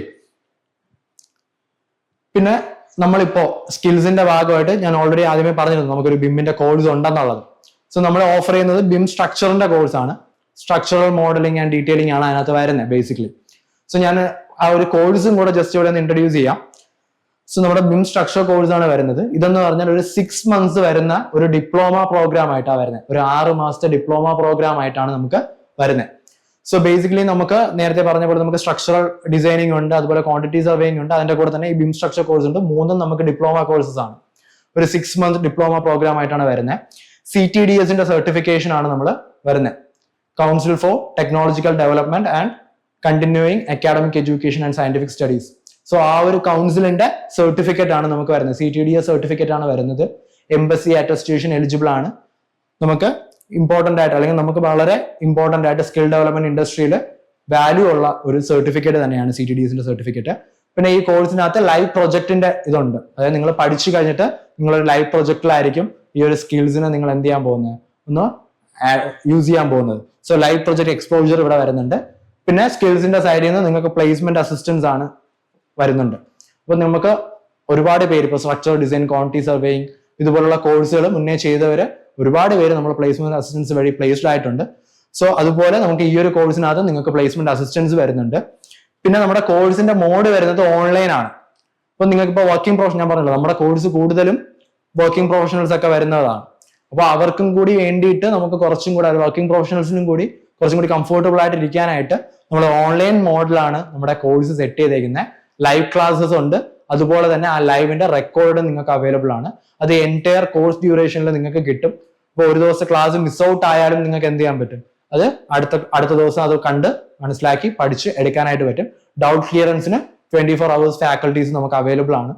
24 hours in the sense ഞാൻ പറഞ്ഞത് നമ്മുടെ വർക്കിംഗ് ടൈം ഒരു 9, നമുക്കിപ്പോൾ എത്ര മണി വരെയാണോ ക്ലാസ് വരുന്നത്, നമുക്ക് നോർമലി 7 to 8 ഒക്കെ ആയിരിക്കും ക്ലാസിന്റെ ടൈമിംഗ് വരുന്നത്. സോ ആ 8 o'clock വരെ നിങ്ങൾക്ക് എന്ത് ചെയ്യാൻ പറ്റും, ഒരു ഫാക്കൽറ്റി അസിസ്റ്റൻസ് നിങ്ങൾക്ക് കിട്ടും. എന്തെങ്കിലും ഡൗട്ട്സ് ഉണ്ടെങ്കിൽ നിങ്ങൾക്ക് മെസ്സേജ് ചെയ്യാം, കോൾ ചെയ്യാം. ഒരു ഫാക്കൽറ്റി അസിസ്റ്റൻസ് നിങ്ങൾക്ക് എപ്പോഴും കിട്ടും. പിന്നെ നമുക്ക് ഈ ഒരു കോഴ്സിനകത്ത് നമുക്ക് ഇൻക്ലൂഡ് ആവുന്ന ടൂൾ സെറ്റ്സും കൂടി ഞാനൊന്ന് പറഞ്ഞുതരാം. സോ നമുക്ക് ബിമ്മിന്റെ കോൺസെപ്റ്റ്സ് എന്തായാലും വരും. നമ്മൾ ബിം സ്ട്രക്ചർ പഠിപ്പിക്കുമ്പോൾ അതില്ലാണ്ട് നമുക്ക് പഠിപ്പിക്കാൻ പറ്റില്ലല്ലോ. അപ്പൊ ബിമ്മിനെ പറ്റിയിട്ടുള്ള എല്ലാ തിയററ്റിക്കൽ കാര്യങ്ങളും നമ്മൾ കവർ ചെയ്യും. ബിമ്മിന്റെ സ്റ്റാൻഡേർഡ്സ്, അതിന്റെ ഡയമെൻഷൻസ്, കുറച്ചും കൂടി നമ്മൾ ഇന്ന് പറഞ്ഞതിനെക്കാട്ടിയും ഡീറ്റെയിൽ ആയിട്ട് ഓരോന്ന് എന്താണ്, എന്തിനാണ് നമ്മൾ ഉപയോഗിക്കുന്നത്, സോ അങ്ങനെയുള്ള രീതിയിൽ ബിമ്മിന്റെ കോൺസെപ്റ്റ്സ് നമ്മുടെ ഇതിനകത്ത് വരുന്നുണ്ട്. അത് പോരാഞ്ഞിട്ട് അല്ലെങ്കിൽ in addition to our BIM concepts നമുക്ക് ഓട്ടോ കാഡിന്റെ 2D വരുന്നുണ്ട്. ഞാൻ നേരത്തെ പറഞ്ഞ പോലെ നമ്മൾ ബിം പറയുമ്പോൾ 3D തൊട്ടാണ് പറയുന്നതെങ്കിൽ കൂടി നമുക്ക് 2D അല്ലെങ്കിൽ ഒരു 2 ഡ്രാഫ്റ്റിംഗ് ആണ് എല്ലാത്തിന്റെയും ബേസ് ആയിട്ട് വരുന്നത്. നമുക്കൊരു മോഡലിംഗ് ചെയ്യാനാണെങ്കിലും നമുക്ക് റെവിറ്റിനകത്ത് വരയ്ക്കാനാണെങ്കിലും നമുക്ക് ഡ്രോയിങ്ങിന്റെ ബേസിക്സ് അറിഞ്ഞിരിക്കണം. സോ അതിന് വേണ്ടിയിട്ട് നമ്മൾ സ്റ്റാർട്ട് ചെയ്യുന്നത് ഓട്ടോ കാഡിന്റെ 2D മുതൽ തന്നെയാണ് നമ്മുടെ കോഴ്സ് വരുന്നത്. ഇത് ബേസിക് തൊട്ട് ഓട്ടോ കാഡിന്റെ ഓരോ ടൂൾസും നിങ്ങൾക്ക് എക്സ്പ്ലെയിൻ ചെയ്ത് തന്നിട്ട് അതിന്റെ അഡ്വാൻസ്ഡ് ലെവലിലോട്ട് വരെ നമ്മൾ പോകും. ഓക്കെ, ബേസിക് ആയിട്ട് ഒന്നും അറിഞ്ഞുകൂടാത്ത ഒരാൾക്ക് വരെ വന്നിരുന്ന് പഠിച്ചു കഴിഞ്ഞാൽ അവർക്ക് at the end of the class അവർക്ക് സൂപ്പർ ആയിട്ട് എന്ത് ചെയ്യാൻ പറ്റും, ഓട്ടോ കാഡില് ഒരു ഡ്രോയിങ് വരച്ചെടുക്കാനായിട്ട് പറ്റും. അത് ഗ്യാരണ്ടീഡ് ആണ്. ഓക്കെ, ഫ്രം ബേസിക്സ് തൊട്ടാണ് നമ്മളിത് സ്റ്റാർട്ട് ചെയ്യുന്നത്. പിന്നെ ഓട്ടോ കാഡ് 2D കഴിഞ്ഞതിന് ശേഷം നമുക്ക് റെവിറ്റിലെ സ്ട്രക്ചറൽ മോഡലിംഗ് വരുന്നുണ്ട്. ബിം സ്ട്രക്ചറിന്റെ കോഴ്സ് ആണ്. അപ്പൊ നമുക്ക് റെവിറ്റിന്റെ ബേസിക്സ് വരും, അതുപോലെ തന്നെ സ്ട്രക്ചറൽ മോഡലിംഗ് ആൻഡ് ഡീറ്റെയിലിംഗ്. നമുക്ക് ഓരോ എലമെന്റും എങ്ങനെയാണ് മോഡൽ ചെയ്യുന്നത്, അതിൽ റീബാർ ഡീറ്റെയിലിംഗ് നമ്മൾ എങ്ങനെയാണ് ചെയ്യുന്നത്, അതിൽ ക്വാണ്ടിറ്റി നമ്മൾ എങ്ങനെയാണ് എടുക്കുന്നത്. സോ ഇങ്ങനെയുള്ള എല്ലാ കാര്യങ്ങളും നമ്മുടെ ഷെഡ്യൂൾസ് അടക്കം എല്ലാ കാര്യങ്ങളും നമ്മൾ റെവിറ്റ് സ്ട്രക്ചറിനകത്ത് നമ്മൾ കവർ ചെയ്യും.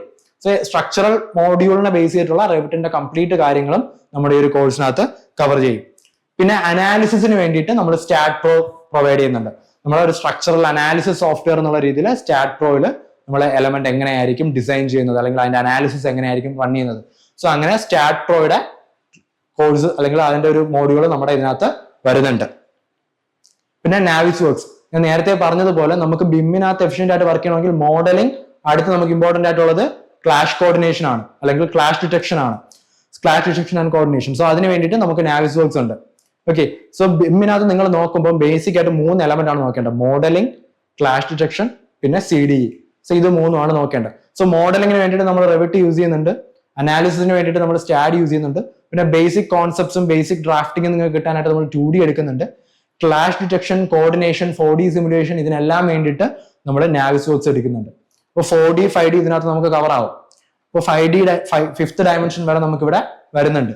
സോ നമുക്ക് നാവിസ് വർക്ക്സിന്റെ മോഡ്യൂൾ വരുന്നുണ്ട്. പിന്നെ ഏറ്റവും ലാസ്റ്റ് ആയിട്ട് നമ്മുടെ ഒരു CDE പ്ലാറ്റ്ഫോം, BIM 360 പോലുള്ള ഒരു കൊളാബറേറ്റീവ് പ്ലാറ്റ്ഫോമും നിങ്ങൾക്ക് ഈ ഒരു കോഴ്സിനകത്ത് വരുന്നുണ്ട്.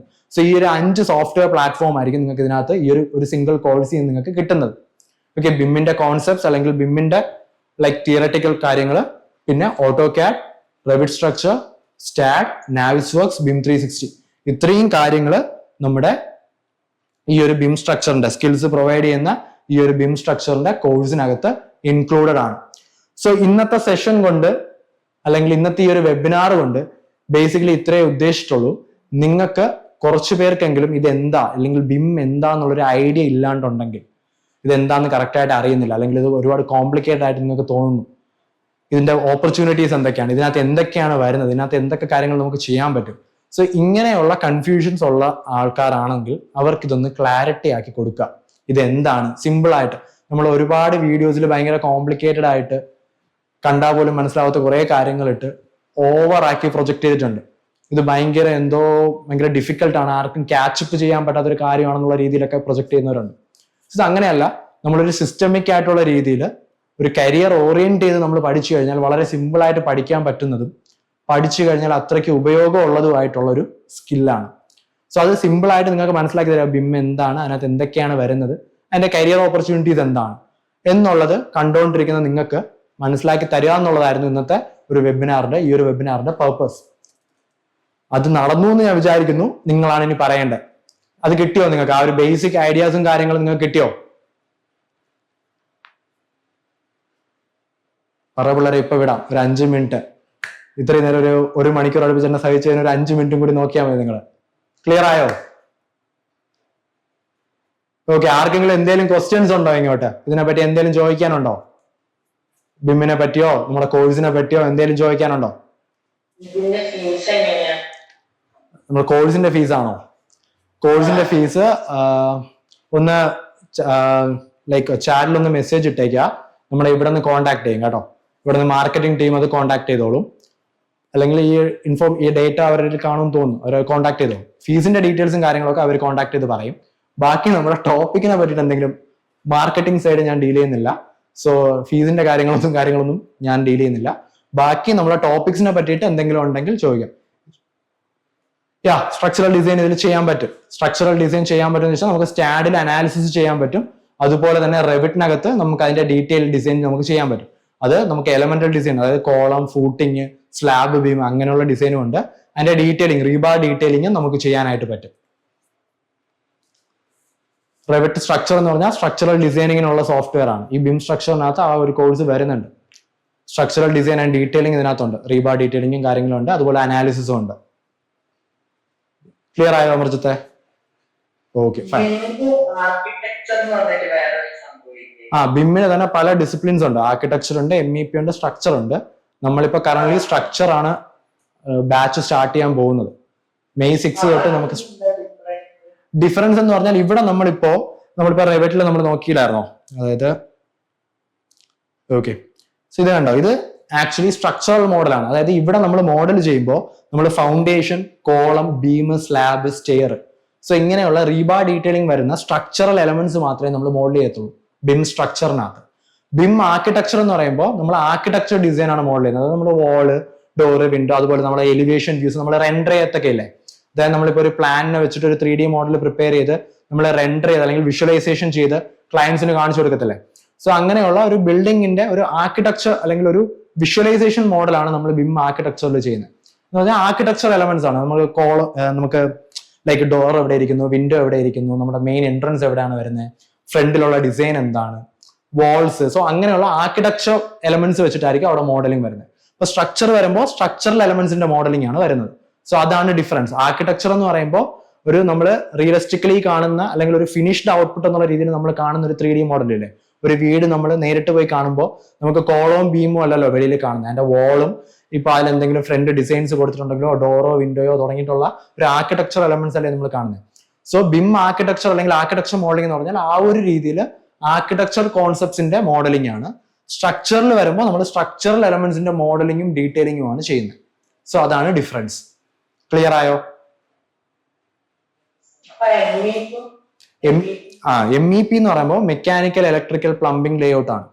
അതായത് നമുക്കിപ്പോ HVAC, ഡക്സ്, ഇലക്ട്രിക്കൽ കോൺട്യൂട്ട്സ്, നമ്മളെ പ്ലംബിങ്ങിന്റെ പൈപ്പ്സ് കാര്യങ്ങളൊക്കെ അല്ലേ?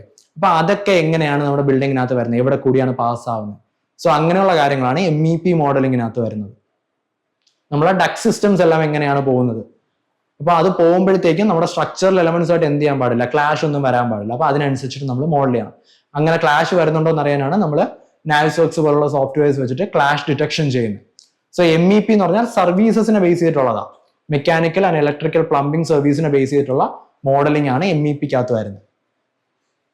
ക്ലിയർ ആയോ?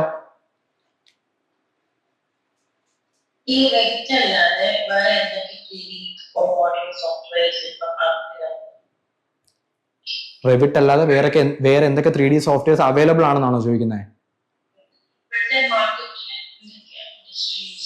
ഇൻഡസ്ട്രിയിൽ യൂസ് ചെയ്യുന്നത്. നമുക്ക് ബിമ്മിനകത്ത് വരുമ്പോൾ മേജർ ടൂൾ എന്ന് പറയുന്നത് റെവിറ്റ് ആണ്. ഓക്കെ, ബിമ്മിന്റെ അകത്ത് മേജർ ടൂൾ റെവിറ്റ് ആണ്. റെവിറ്റ് ഇൻ ദ സെൻസ് റെവിറ്റിനകത്ത് നമുക്ക് 3 ടൈപ്പ് ഓഫ് മോഡലിംഗ് ചെയ്യാൻ പറ്റും.